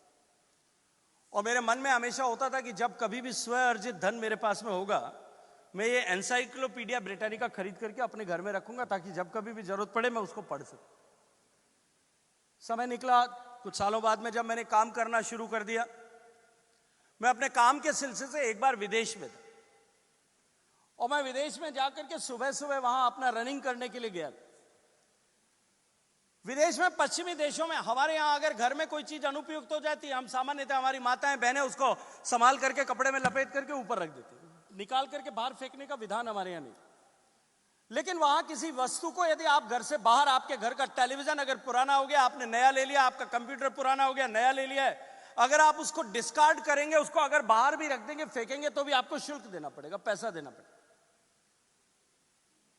तो वहां सामान्य थे, अगर हमने कुछ नया खरीद लिया, फर्नीचर नया खरीद लिया, टेलीविजन नया खरीद लिया, कोई भी चीज नई खरीदी है, किसी व्यक्ति के वो उपयोग में आ सकती है, तो वो बाहर, शनिवार को हर देश में अलग अलग दिन तय होते हैं, शहरों में तय होते हैं, वीकेंड पर अपने घर के बाहर एक टेबल लगा करके बाहर रख देते हैं और लिख देते हैं any gentleman can pick up.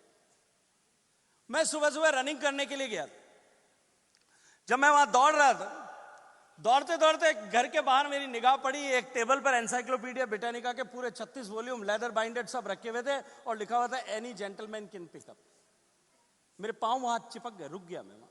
मुझे वो पुराने कॉलेज के दिन याद आए और मुझे लगा कि मैंने याद किया कि gentleman can pick up and I can consider myself as a gentleman.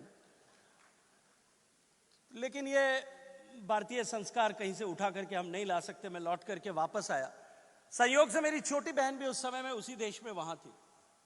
मैंने जाकर के उसको बताया, मैंने कहा ऐसा ऐसा करके मैंने आज देखा, ऐसा भाव मेरे मन में आया।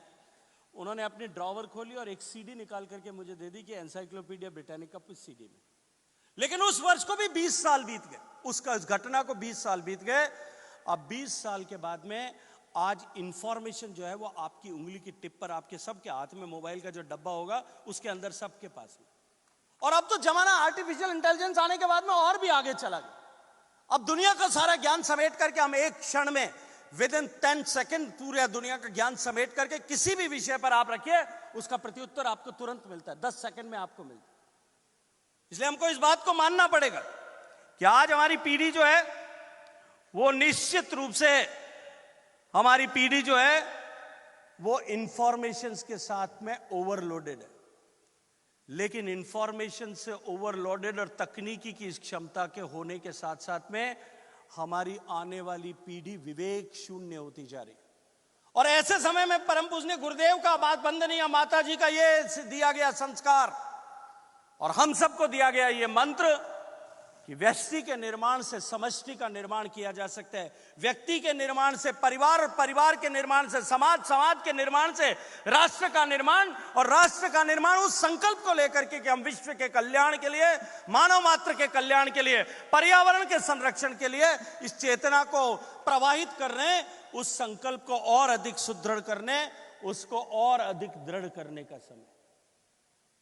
क्योंकि जितना मार्ग अब तक हमने तय किया, जो व्याप हमने अपना अब तक बढ़ाया पिछले वर्षों में, पिछले इस 100 साल की यात्रा में, पूजनीय गुरुदेव वंदनीय माता जी के आशीर्वाद से, उनके पुरुषार्थ से, उनके व्यक्तित्व से, उनके कृतित्व से ये जो आज 90 देशों तक हम पहुंचे हैं,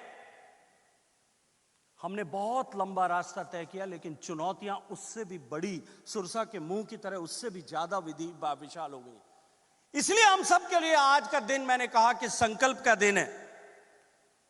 आज से लेकर के अगले 100 साल तक जिस लक्ष्य को लेकर, जिस भाव को लेकर, जिस चेतना को लेकर के परम पूज्य गुरु जी ने ये संस्कार निर्माण की पाठशाला परिवार शुरू की थी, एक परिवार भाव को जिस तरह से हम सब के बीच में खड़ा किया था,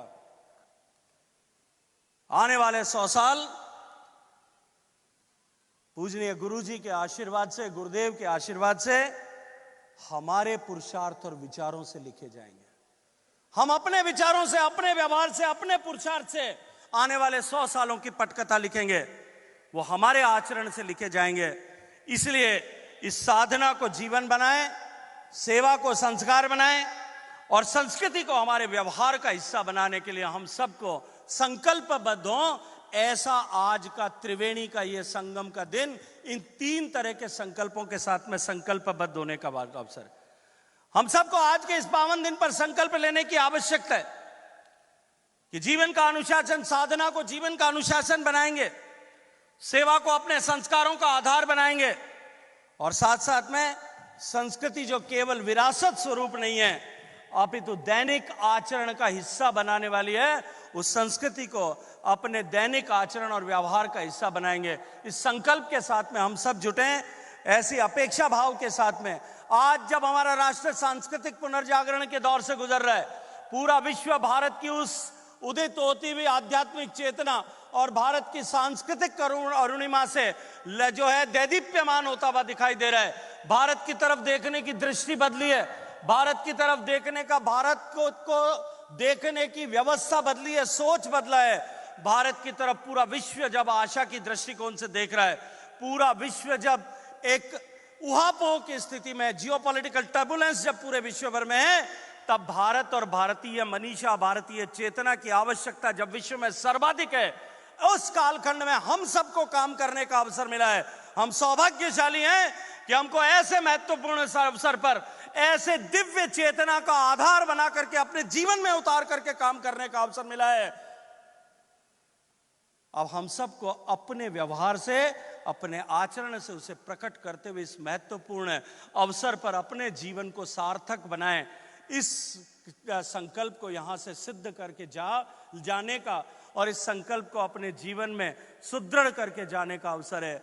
मैं आप सबको बहुत सारी शुभकामनाएं देते हुए, ये संकल्प हम सब के मन में दृढ़ हो, दृढ़ से दृढ़तर हो और हम सब के आचरण और व्यवहार में उतरे, ताकि हम गर्व कर सकें कि भारत को उस मुकाम तक पहुंचाने, भारत का सम्मान पूरे विश्व भर में एक बार पुनः नए सिरे से स्थापित करने में हम सब ने भी अपनी उस भूमिका का निर्वहन करते हुए इस हजारों हजार साल की चेतना को निरंतरता प्रदान करने के लिए हमने योगदान किया। अब आज का कालखंड बलिदान का कालखंड नहीं है।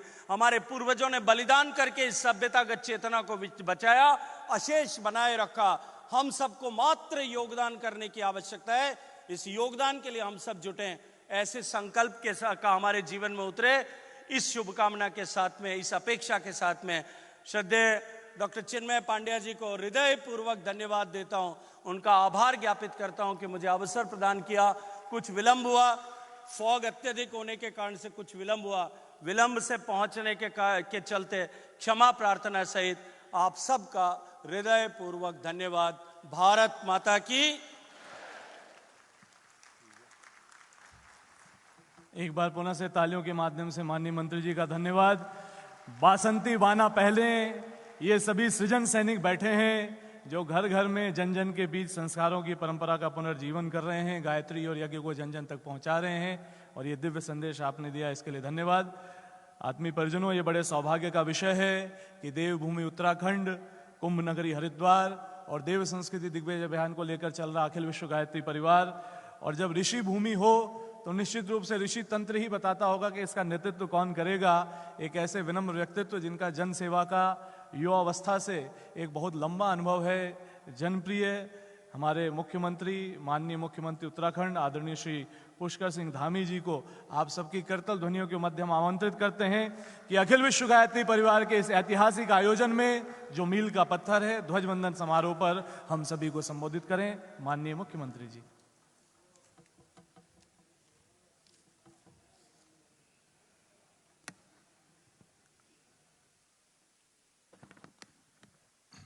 भारत माता की, भारत माता की, गंगा मैया की, गंगा मैया की, गायत्री माता की, गायत्री माता की। गायत्री परिवार के ध्वज बंधन समारोह एवं शताब्दी समारोह के अवसर पर जिन्होंने इस पूरे शताब्दी वर्ष का ये बहुत भव्य और दिव्य आयोजन, जिसमें हम सबको सम्मिलित होने का अवसर मिल रहा है, मुझे भी सहभागी बनने का अवसर मिला है। ऐसे इसके दल नायक, संयोजक आदरणीय डॉक्टर चिन्मय पांड्या जी, जिन्होंने शुरुआत में बहुत विस्तार से पूरे कार्यक्रम की रूपरेखा हम सबके समक्ष रखी है, और अभी हम लोगों ने बहुत विस्तार से पूरे देश के सामने कौन सी चुनौतियां हैं, हमारे पूर्वजों ने किस प्रकार से इन चुनौतियों का सामना करते हुए हमको विरासत और संस्कृति सौंपने का काम किया है। ऐसे भारत सरकार के संस्कृति एवं पर्यटन मंत्री और मेरे बड़े भाई, जिनका हमेशा मेरे को मार्गदर्शन मिलता है। आदरणीय श्री गजेंद्र सिंह शेखावत जी, उत्तराखंड सरकार के पर्यटन, सिंचाई, लोक निर्माण एवं अनेक विभागों के मंत्री और आध्यात्मिक जगत के पूरे विश्व के अंदर जिनकी ख्याति है, आदरणीय सतपाल महाराज जी, प्रबंध निदेशक सुदर्शन न्यूज सुरेश चौहान जी, डॉक्टर हमारे यहाँ के अतिथि आज के डॉक्टर राजेश्वर सिंह जी, श्री विनय रोहला जी, यहाँ के स्थानीय विधायक हमारे आदरणीय मदन कौशिक जी, आशुतोष शर्मा जी, जिला अध्यक्ष श्यामवीर सैनी जी, शोभाराम प्रजापति जी, संजय गुप्ता जी एवं यहाँ पर आए हुए सभी हमारे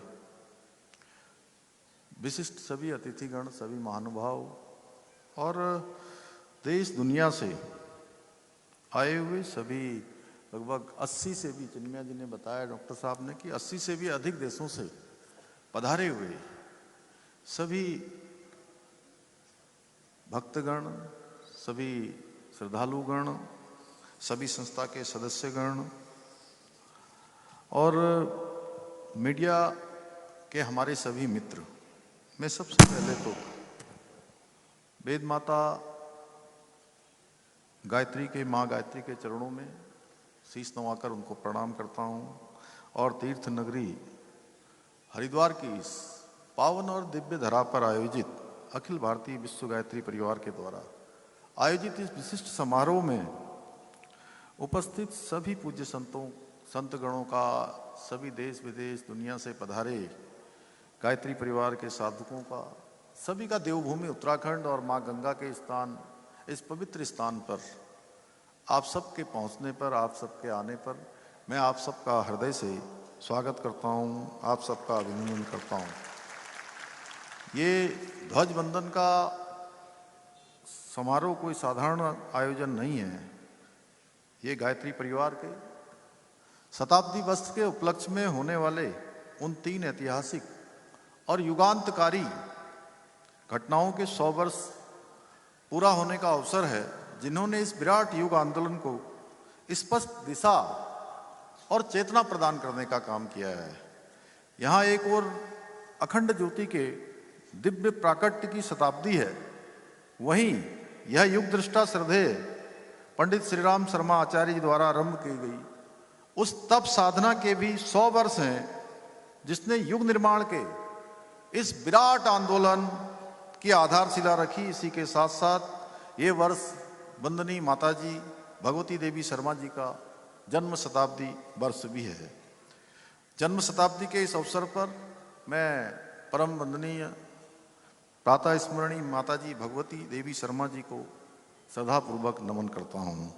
साथ ही मैं गायत्री देवी के सिद्ध साधक, विचार क्रांति के सूत्रधार पंडित श्री राम शर्मा आचार्य जी को भी नमन करता हूँ, जिनके द्वारा रोपित अखिल विश्व गायत्री परिवार बीज आज बट वृक्ष का रूप लेकर विश्व के असंख्य लोगों को ज्ञान और संस्कार की छाया दे रहा है, उनको एक मार्गदर्शन देने का, पाथेय देने का काम कर रहा है।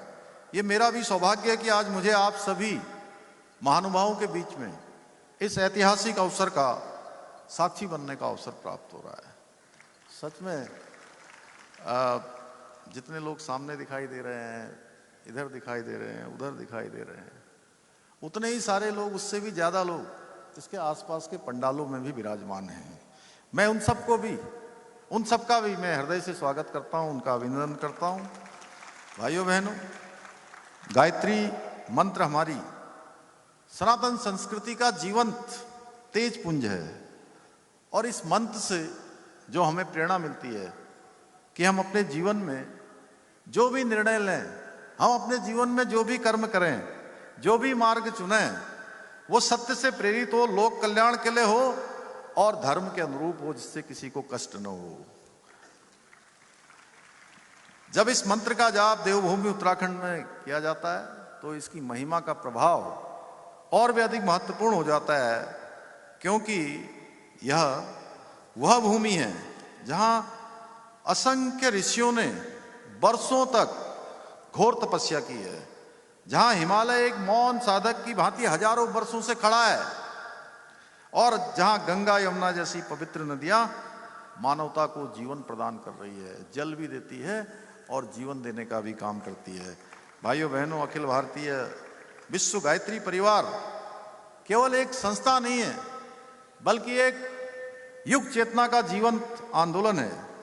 ये एक ऐसा विचार प्रभाव है जिसने अध्यात्म को कर्म से और कर्म को साधना से और साधना को सेवा से संस्कार को और संस्कार को व्यक्ति निर्माण से और व्यक्ति निर्माण को राष्ट्र निर्माण से और राष्ट्र निर्माण को विश्व कल्याण से जोड़ते हुए वसुधैव कुटुंबकम की भावना को व्यवहार में उतारने का काम किया है।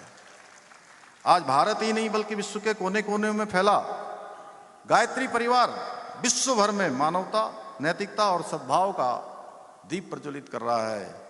गायत्री परिवार आज विश्व के 80 से भी अधिक देशों में फैले अपने 5000 से अधिक केंद्रों के माध्यम से मानवता की सेवा कर रहा है। इसके 15 करोड़ से अधिक साधक संपूर्ण विश्व में ज्ञान, साधना और सेवा के माध्यम से समाज में आध्यात्मिक चेतना का प्रसार कर रहे हैं। मुझे ये जानकर प्रसन्नता हो रही है कि ये आज के इस पावन अवसर पर 42,000 से भी अधिक कार्यकर्ता इस आध्यात्मिक महायज्ञ के साक्षी बन रहे हैं, जो प्रत्यक्ष रूप से बने हैं। वैसे तो मुझे लगता है डिजिटल माध्यम से कई करोड़ों लोग आज इस महाकार्यक्रम से जुड़े होंगे, महायज्ञ से जुड़े होंगे और अपने समर्पण, सेवा भाव और साधना से मानवता के इस दिव्य संदेश को सशक्त रूप से आगे बढ़ाने का काम कर रहे हैं। इस विराट आध्यात्मिक आंदोलन के मूल में युग ऋषि पंडित श्री राम शर्मा आचार्य जी का तपस्वी जीवन है। उन्होंने कहा था कि हम बदलेंगे तो युग बदलेगा। यह कोई नारा नहीं बल्कि उनका जीवन दर्शन था, राष्ट्र निर्माण की कार्य योजना थी। आचार्य श्री राम शर्मा जी न केवल एक महान साधक और युग दृष्टा थे, बल्कि सनातन संस्कृति के सशक्त प्रचारक भी थे। उन्होंने हमारी ऋषि परंपरा को दिव्य संस्कार, गहन आध्यात्मिक ज्ञान, वैज्ञानिक दृष्टिकोण और सामुदायिक सांस्कृतिक चेतना को जन जन तक पहुंचाने का अभूतपूर्व कार्य किया। भाइयों बहनों, आज आदरणीय प्रधानमंत्री श्री नरेंद्र मोदी जी के मजबूत नेतृत्व में भारत अपनी सांस्कृतिक चेतना के पुनर्जागरण के अमृत काल में प्रवेश कर चुका है।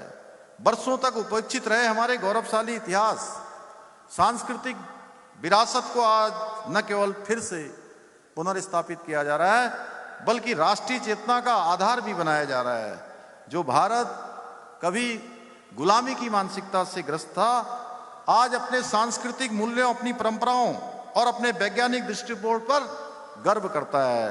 आज हमारी सनातन संस्कृति की पताका संपूर्ण विश्व के अंदर लहरा रही है और भारत अपनी जड़ों से जुड़ते हुए फिर से पुनः विश्व गुरु बनने के मार्ग पर अग्रसर हो गया है, आगे बढ़ता जा रहा है।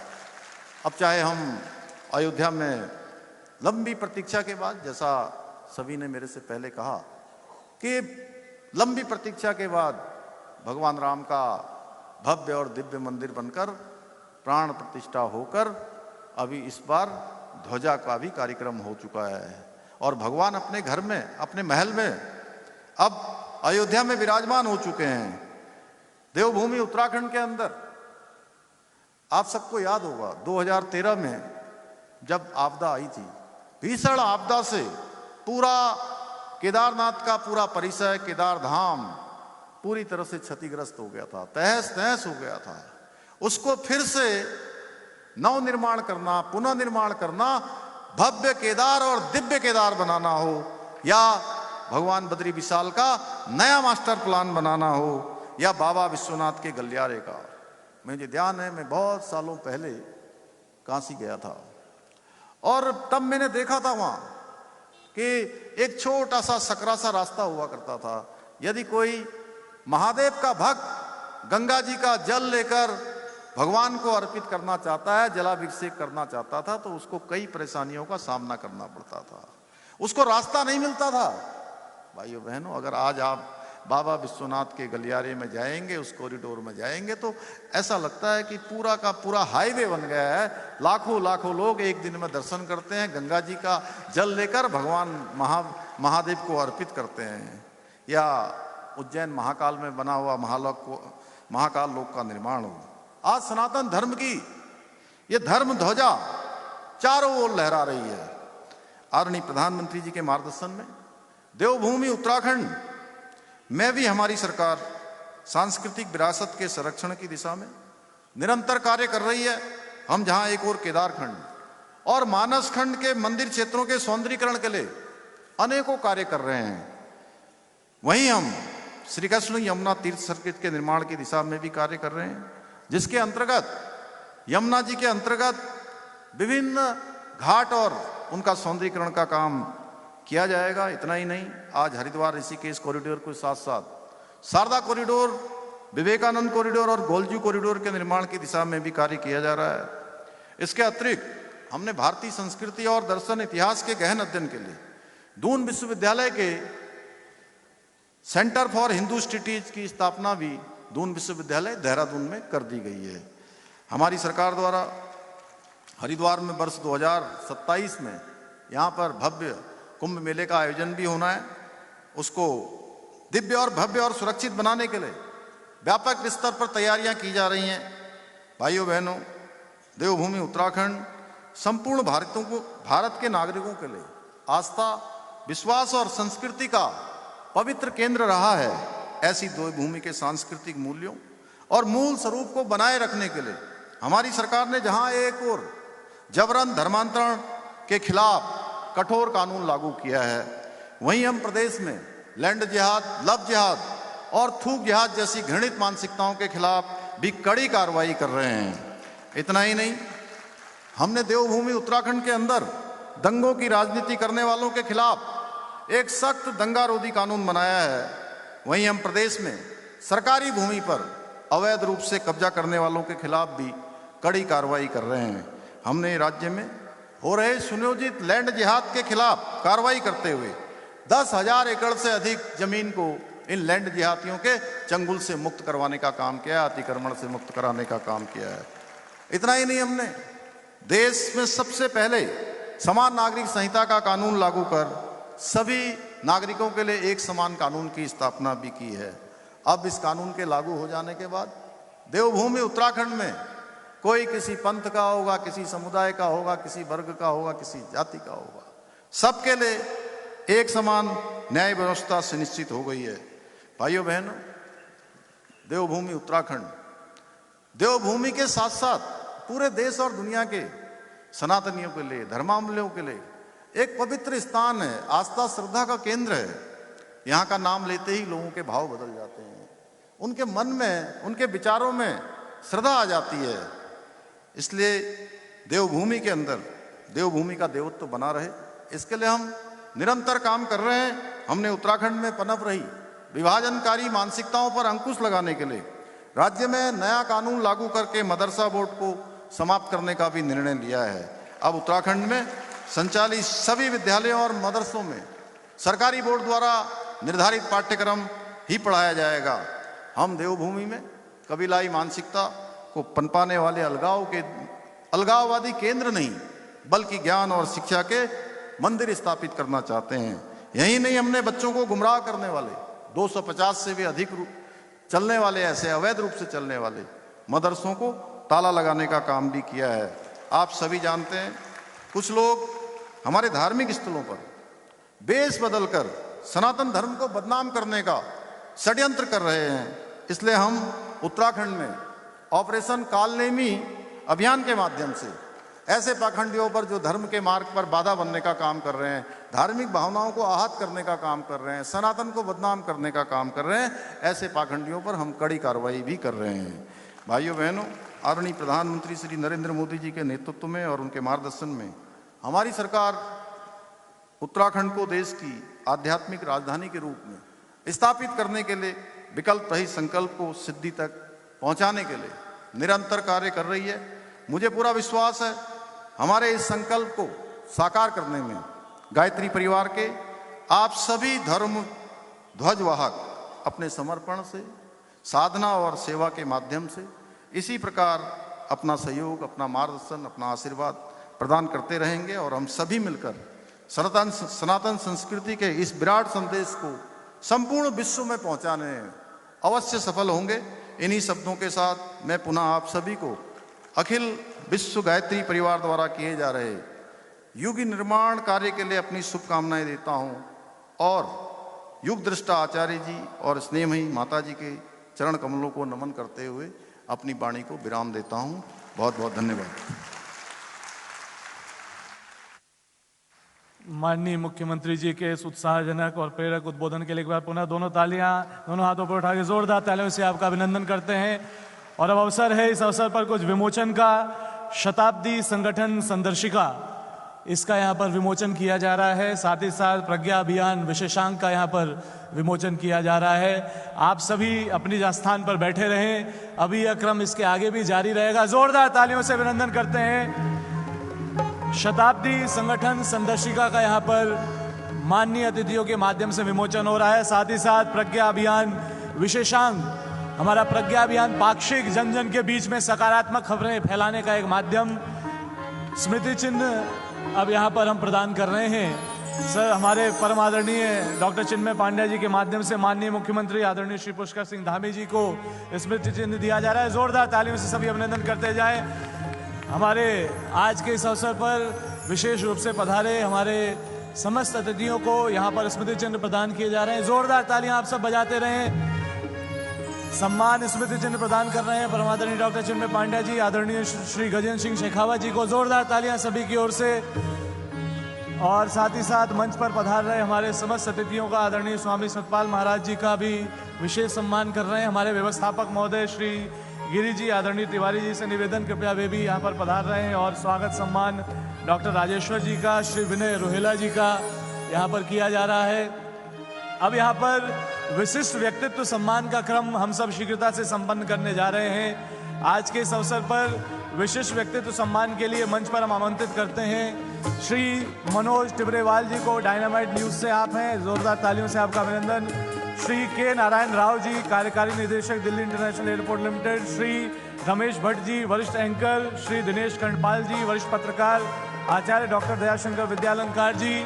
श्री परविंदर सिंह जी, न्यायाधीश। श्रीमती प्रमीला दीक्षित जी, वरिष्ठ पत्रकार। श्री सुनील राय जी, विशिष्ट व्यक्तित्व सम्मान मंच पर यहाँ पर किया जा रहा है। आप सभी और हम सभी एक बार दोनों हाथ उठा के जोरदार तालियों से अभिनंदन कर रहे हैं सभी का। सभी हमारे गायत्री परिजनों से निवेदन होगा कि वे अपने स्थान पर ही बैठे रहेंगे। अभी ये क्रम आगे चलेगा। आप सभी विधिवत अपने स्थान पर अभी बने रहेंगे। स्व अनुशासन की जो मिसाल आप हमेशा पेश करते हैं, एक बार दोनों हाथ उठा के जोरदार ताली अपने लिए बजाएं। और अतिथियों का अभिनंदन हम कर रहे हैं। परम पूज्य गुरुदेव ने सदैव से युग प्रतिभाओं को कहा कि अपनी प्रतिभा, योग्यता, क्षमता सबको किसी न किसी रूप में हमें समाज के लिए लगाना है। और समाज के लिए लगाने के उस भाव से हम सभी यहाँ पर प्रतिभाओं को सम्मानित कर रहे हैं। और सम्मान है आप सभी का, हमारे सभी समय दान करने वाले गायत्री परिजनों का, श्रम दान करने वाले गायत्री परिजनों का, अंशदान करने वाले गायत्री परिजनों का। आइए एक बार पुनः जोरदार तालियों से अभिनंदन। आप सभी अपने स्थान पर अभी बने रहेंगे। ये क्रम अभी यूं ही आगे चल रहा है। कुछ महत्वपूर्ण उद्घोषणाएं हैं और कुछ महत्वपूर्ण मार्गदर्शन का क्रम है। तो हमारे सभी यहाँ पर गायत्री परिजन जो बैठे हैं वो अपने स्थान पर बने रहेंगे। आइए हम सभी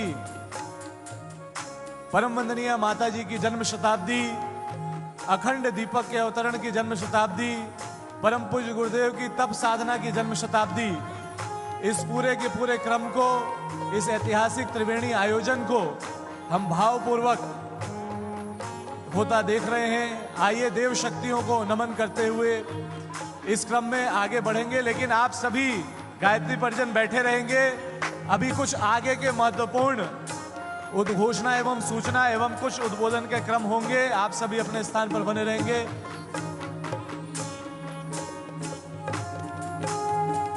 सभी अपने स्थान पर बने हुए हैं। हमारे बीच से हमारे मुख्य अतिथि और विशिष्ट अतिथि महोदय कुछ पलों के लिए अगले क्रम में प्रस्थान करें। एक बार पुनः से जोरदार तालियों से आदरणीय श्री पुष्कर सिंह धामी जी का, आदरणीय श्री गजेंद्र शेखावत जी का हम सब आभार और धन्यवाद कर रहे हैं। और हमारे यहाँ पर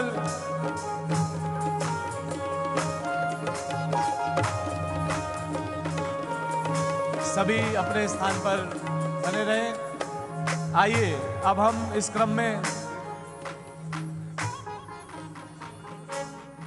यहाँ पर हमारे बीच एक बड़े ही प्रतिष्ठित व्यक्तित्व, जिन्होंने सच्चे अर्थों में भारतीय संस्कृति और भारतीयता को जन जन तक पहुँचाने का शानदार पुरुषार्थ किया है, सुदर्शन न्यूज के प्रबंध निदेशक और संस्थापक अध्यक्ष आदरणीय श्री सुरेश चौहानके जी को हम यहाँ पर आमंत्रित करते हैं कि वे अपने उद्बोधन के माध्यम से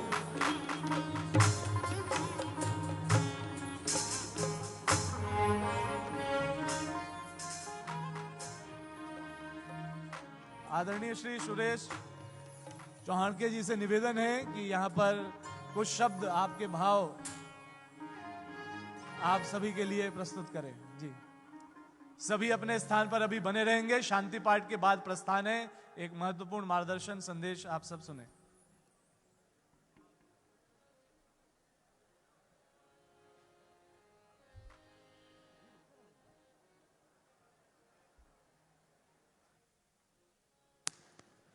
भारत माता की 80 देशों से गायत्री पुत्र मंच के सामने हैं। 80 देशों की एम्बेसी दिल्ली में है, उनको आवाज जाना चाहिए कि गायत्री के एम्बेसडर यहां भी है। गायत्री माता की, गौ माता की, गंगा माता की, भारत माता की। मैं कार्यक्रम में थोड़ा मेरे संबोधन के समय के बाद पहुंचा, लेकिन चिन्मय जी ने कहा कि बोलकर ही जाना है, तो मैं आज आप सभी गायत्री पुत्रों के सामने पहले तो ये 100 वर्ष पूर्ण होने के कार्यक्रम में आपको हमको उपस्थित रहने का सौभाग्य मिला, इसलिए भगवान का धन्यवाद व्यक्त करता हूं।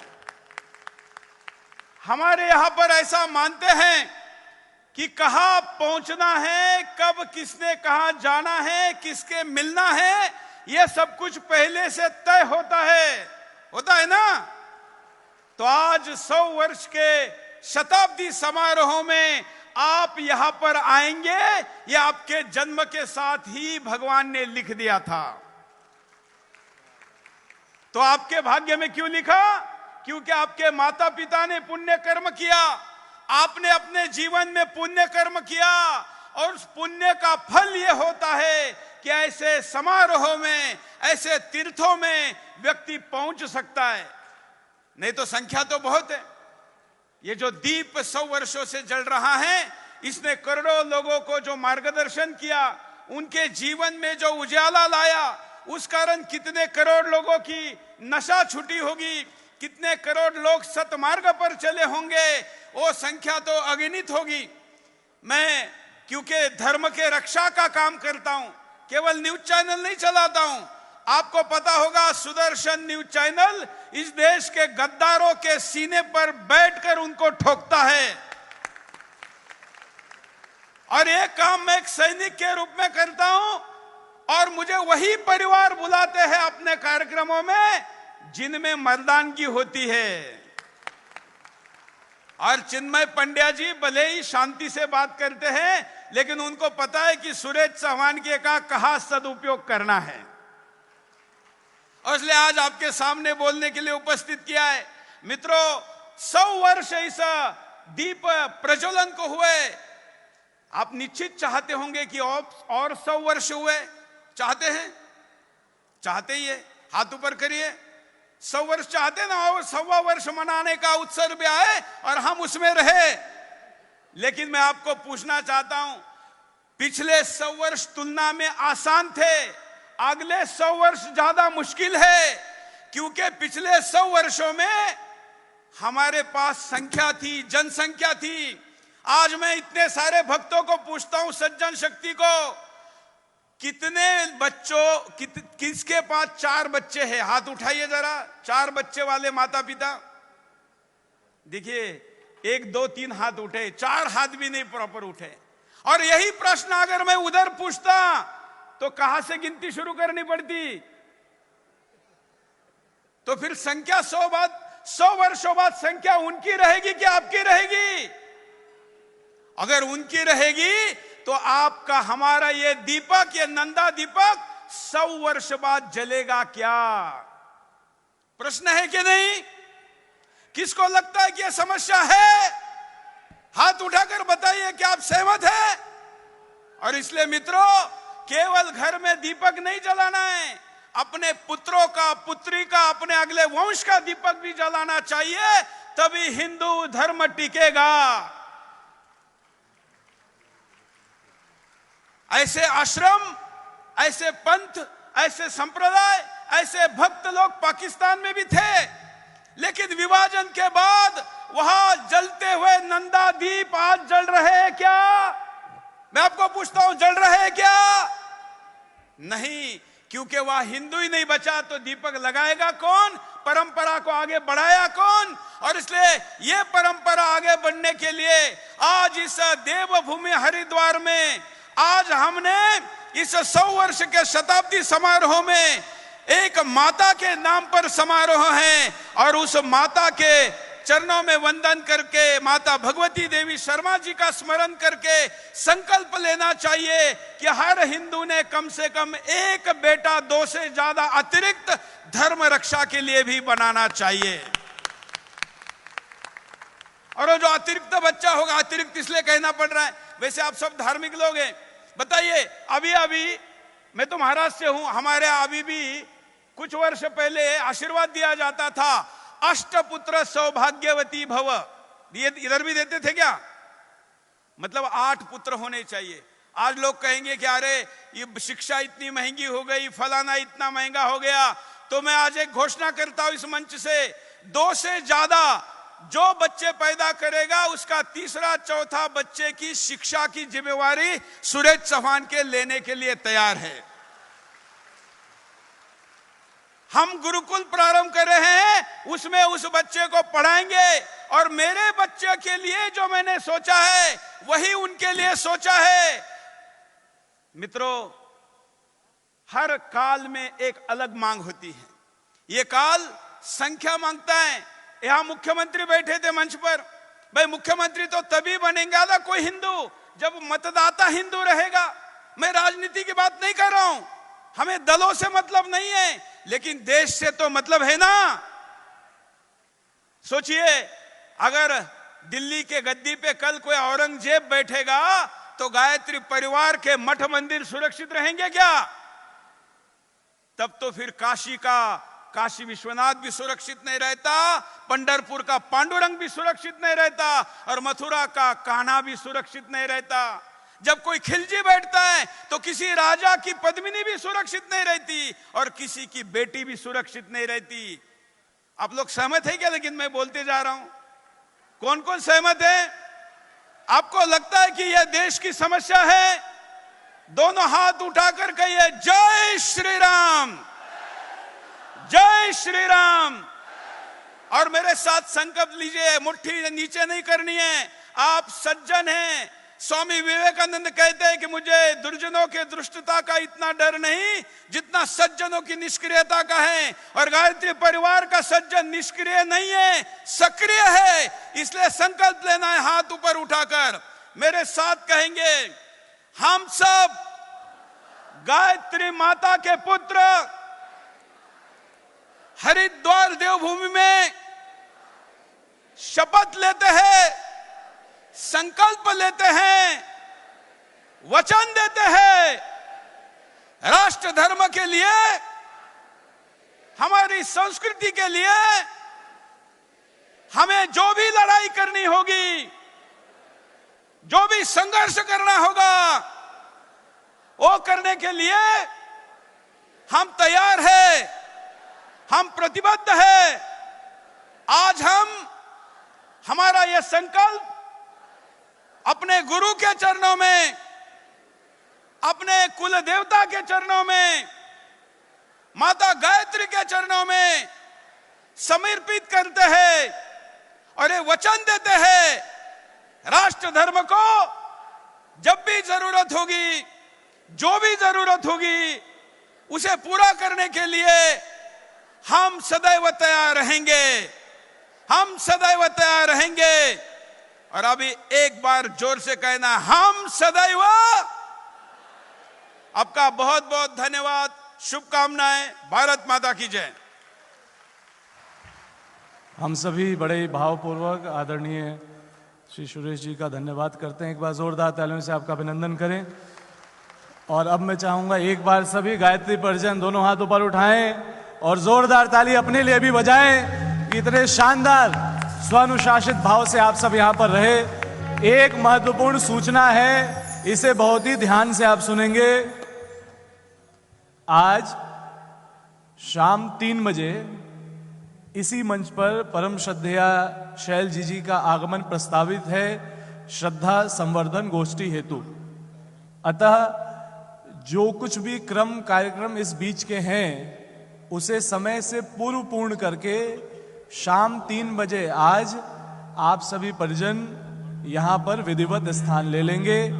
आज शाम 3 बजे परम श्रद्धेया जी की गरिमामय उपस्थिति में यहीं पर इसी मंच पर आज शाम 3 बजे से परम श्रद्धेया जी विशेष श्रद्धा संवर्धन गोष्ठी को संबोधित करेंगी। आप सभी को बहुत बहुत धन्यवाद। और महत्वपूर्ण सूचना यह भी है कि आज ये जो प्रज्ञा अभियान पाक्षिक का एक विशेषांक, प्रज्ञा अभियान विशेषांक यहाँ पर निकला है, ये साहित्य केंद्र जो है अपना, वहाँ पर ये उपलब्ध है। आप वहाँ पर इसको बुक करा सकते हैं। पूरे देश भर से लोगों ने इसको बुकिंग पहले से कर रखी है। आप भी बढ़ चढ़ कर करें। शांति कुंज वीडियो से जुड़ें, सब्सक्राइब करें।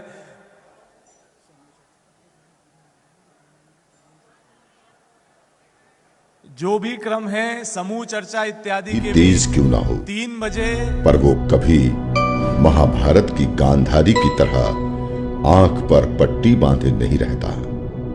वो हर एक काल के अवतार और युग पुरुष को सहज पहचान लेता है। राम और कृष्ण से लेकर बुद्ध, कबीर और नानक तक कोई भी समय की आंखों से अछूता नहीं रहा।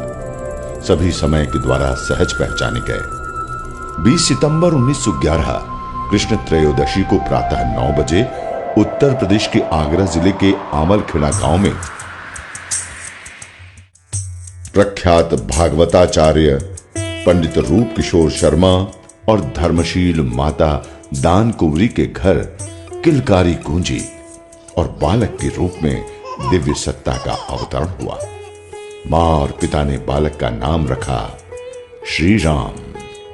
मात्र 9 साल की छोटी उम्र में ही मन में हिमालय जाने की उत्कंठा जाग गई। पिता 10 साल के बेटे को लेकर काशी पहुंचे और महान विद्वान पंडित महामना मदन मोहन मालवीय जी के द्वारा यज्ञोपवीत संस्कार और दीक्षा दिलाई। मालवीय जी ने दीक्षा प्रक्रिया के दौरान बालक श्री राम से कहा, जन्म से नहीं कर्म से ब्राह्मण बनो। बालक श्री राम ने मालवीय जी के कथन को अपना जीवन सूत्र बना लिया। नन्हे बालक के कंठ से हमेशा गायत्री मंत्र उच्चारित होने लगा। उन्होंने गायत्री मंत्र को और गायत्री मंत्र ने उनको पूरी तरह आत्मसात कर लिया। 15 साल की उम्र होते होते साधना इतनी गहरी हो गई कि 1926 के बसंत पंचमी के दिन साधना कक्ष में जल रहे दीपक से एक प्रकाश पुंज प्रकट हुआ। पूरे कमरे में उस प्रकाश पुंज की आभा फैल गई। उस प्रकाश पुंज के बीचों बीच हिमालयवासी गुरु सर्वेश्वरानंद की छवि प्रकट हुई। अचंभित बालक श्री राम थोड़ा घबराए तो गुरु ने अपना परिचय देने के बाद कहा, हम तुम्हारे कई जन्मों से गुरु हैं। इस जन्म में भी तुमसे कई बड़े कार्य कराने हैं। इसी उद्देश्य के लिए हम आए हैं। गुरु ने बालक श्री राम को उनके पिछले कई जन्मों की झलक दिखाई।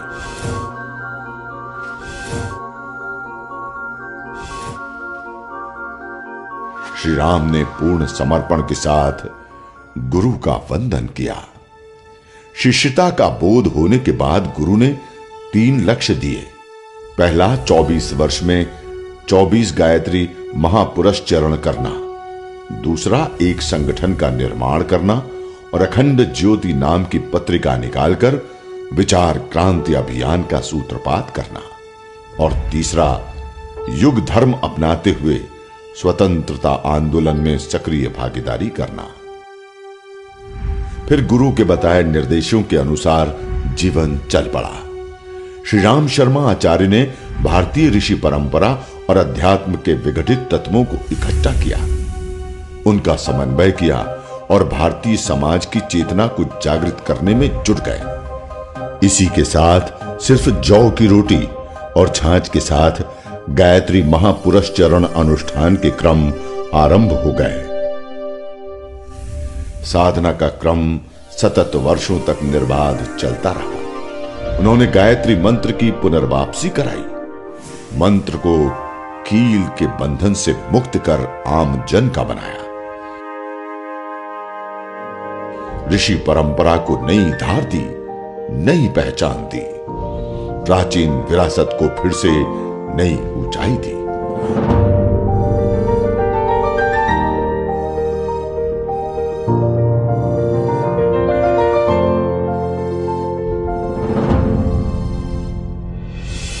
उन्हें भारतीय संत परंपरा के गौरव को अनन्य उपलब्धि से सुशोभित किया। विश्व पटल पर भारतीय अध्यात्म परंपरा की स्वर्णिम रोशनी बिखेरी। अब युवा श्री राम आचार्य हो चुके थे। उन्होंने मंत्रों से उन रहस्यों की साधना प्रारंभ की जो कबीर ने अपने निर्गुण और महात्मा बुद्ध ने विपश्यना के जरिए की थी। उन्होंने अध्यात्म, मानव संस्कार और यज्ञ परंपरा को पूरी शुद्धता के साथ गूंथकर मंत्रों को नई सृष्टि दी। मानव मात्र को यज्ञोपवीत का अधिकार दिया। कीलन निष्किलन के द्वंद्व और भय को दूर कर सभी को गायत्री मंत्र जप का शुभ आश्वासन और अधिकार दिया। ये कहें तो ज्यादा सटीक होगा कि उन्होंने गायत्री मंत्र, यज्ञ और यज्ञोपवीत को पुनर्प्रतिष्ठा दी। कबीर ने जैसे भक्ति और धर्म को तर्क के विमर्श में स्थापित किया, वैसे ही श्री राम शर्मा आचार्य ने गायत्री मंत्र को श्रद्धा और विज्ञान के विमर्श में स्थापित किया। बुद्ध जिस रिक्तता के दर्शन को कह गए, पंडित श्री राम शर्मा आचार्य जी ने उसे संकल्पों में साध कर मानव में देवत्व को साकार कर दिया। उन्होंने गायत्री मंत्र की सिर्फ साधना ही नहीं की, उसे जिया भी। तभी तो देवरहा बाबा ने कहा था कि गायत्री मंत्र की व्याहतियां अधूरी रह जाती अगर इस युग में श्री राम शर्मा आचार्य नहीं आते। पूर्व राष्ट्रपति डॉक्टर शंकर दयाल शर्मा ने कितना सच कहा था कि श्री राम शर्मा आचार्य जी ने सही अर्थों में हरिद्वार को फिर से देवभूमि की प्रतिष्ठा दी। आचार्य जी ने हमको ये उपदेश दिया कि हम अपना आचार शुद्ध करें। मैं तो ये मानता हूं कि आचार्य कहने का अधिकारी वो है जो अपने आचरण से दूसरों के आचरण को प्रभावित करता है और सही तरफ ले जाता है। और आचार्य जी ऐसे ही व्यक्ति थे जिन्होंने सबके आचरण को उठाने का काम किया और एक ऐसी संस्था स्थापित की कि ये कार्य बराबर निरंतर चलता रहे।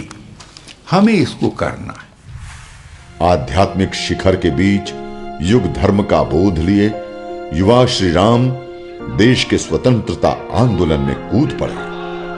नमक आंदोलन के दौरान सक्रिय भागीदारी निभाई और देखते ही देखते अंग्रेजी सरकार के निशाने पर आ गए। विरोध प्रदर्शन के दौरान सैकड़ों लाठियां खाई और आसनसोल की जेल में डाल दिए गए। साथियों ने श्री राम के देश प्रेम, जुनून और साहस को देखकर नाम रखा श्री राम मत। जेल से रिहा होने के बाद आगरा से निकलने वाले दैनिक समाचार पत्र सैनिक के जरिए युवाओं को क्रांति के लिए प्रेरित करने लगे। सैकड़ों युवा इन आलेखों को पढ़कर स्वतंत्रता आंदोलन में कूद पड़े। युग धर्म का बोध क्या होता है, गुरुदेव के जीवन को देखकर सहज समझा जा सकता है। मंत्र साधना के दौरान गुरुदेव ने पहली पुस्तक लिखी, मैं क्या हूं। इस प्रश्न और उत्तर ने सोई हुई मानव चेतना को झकझोर कर रख दिया।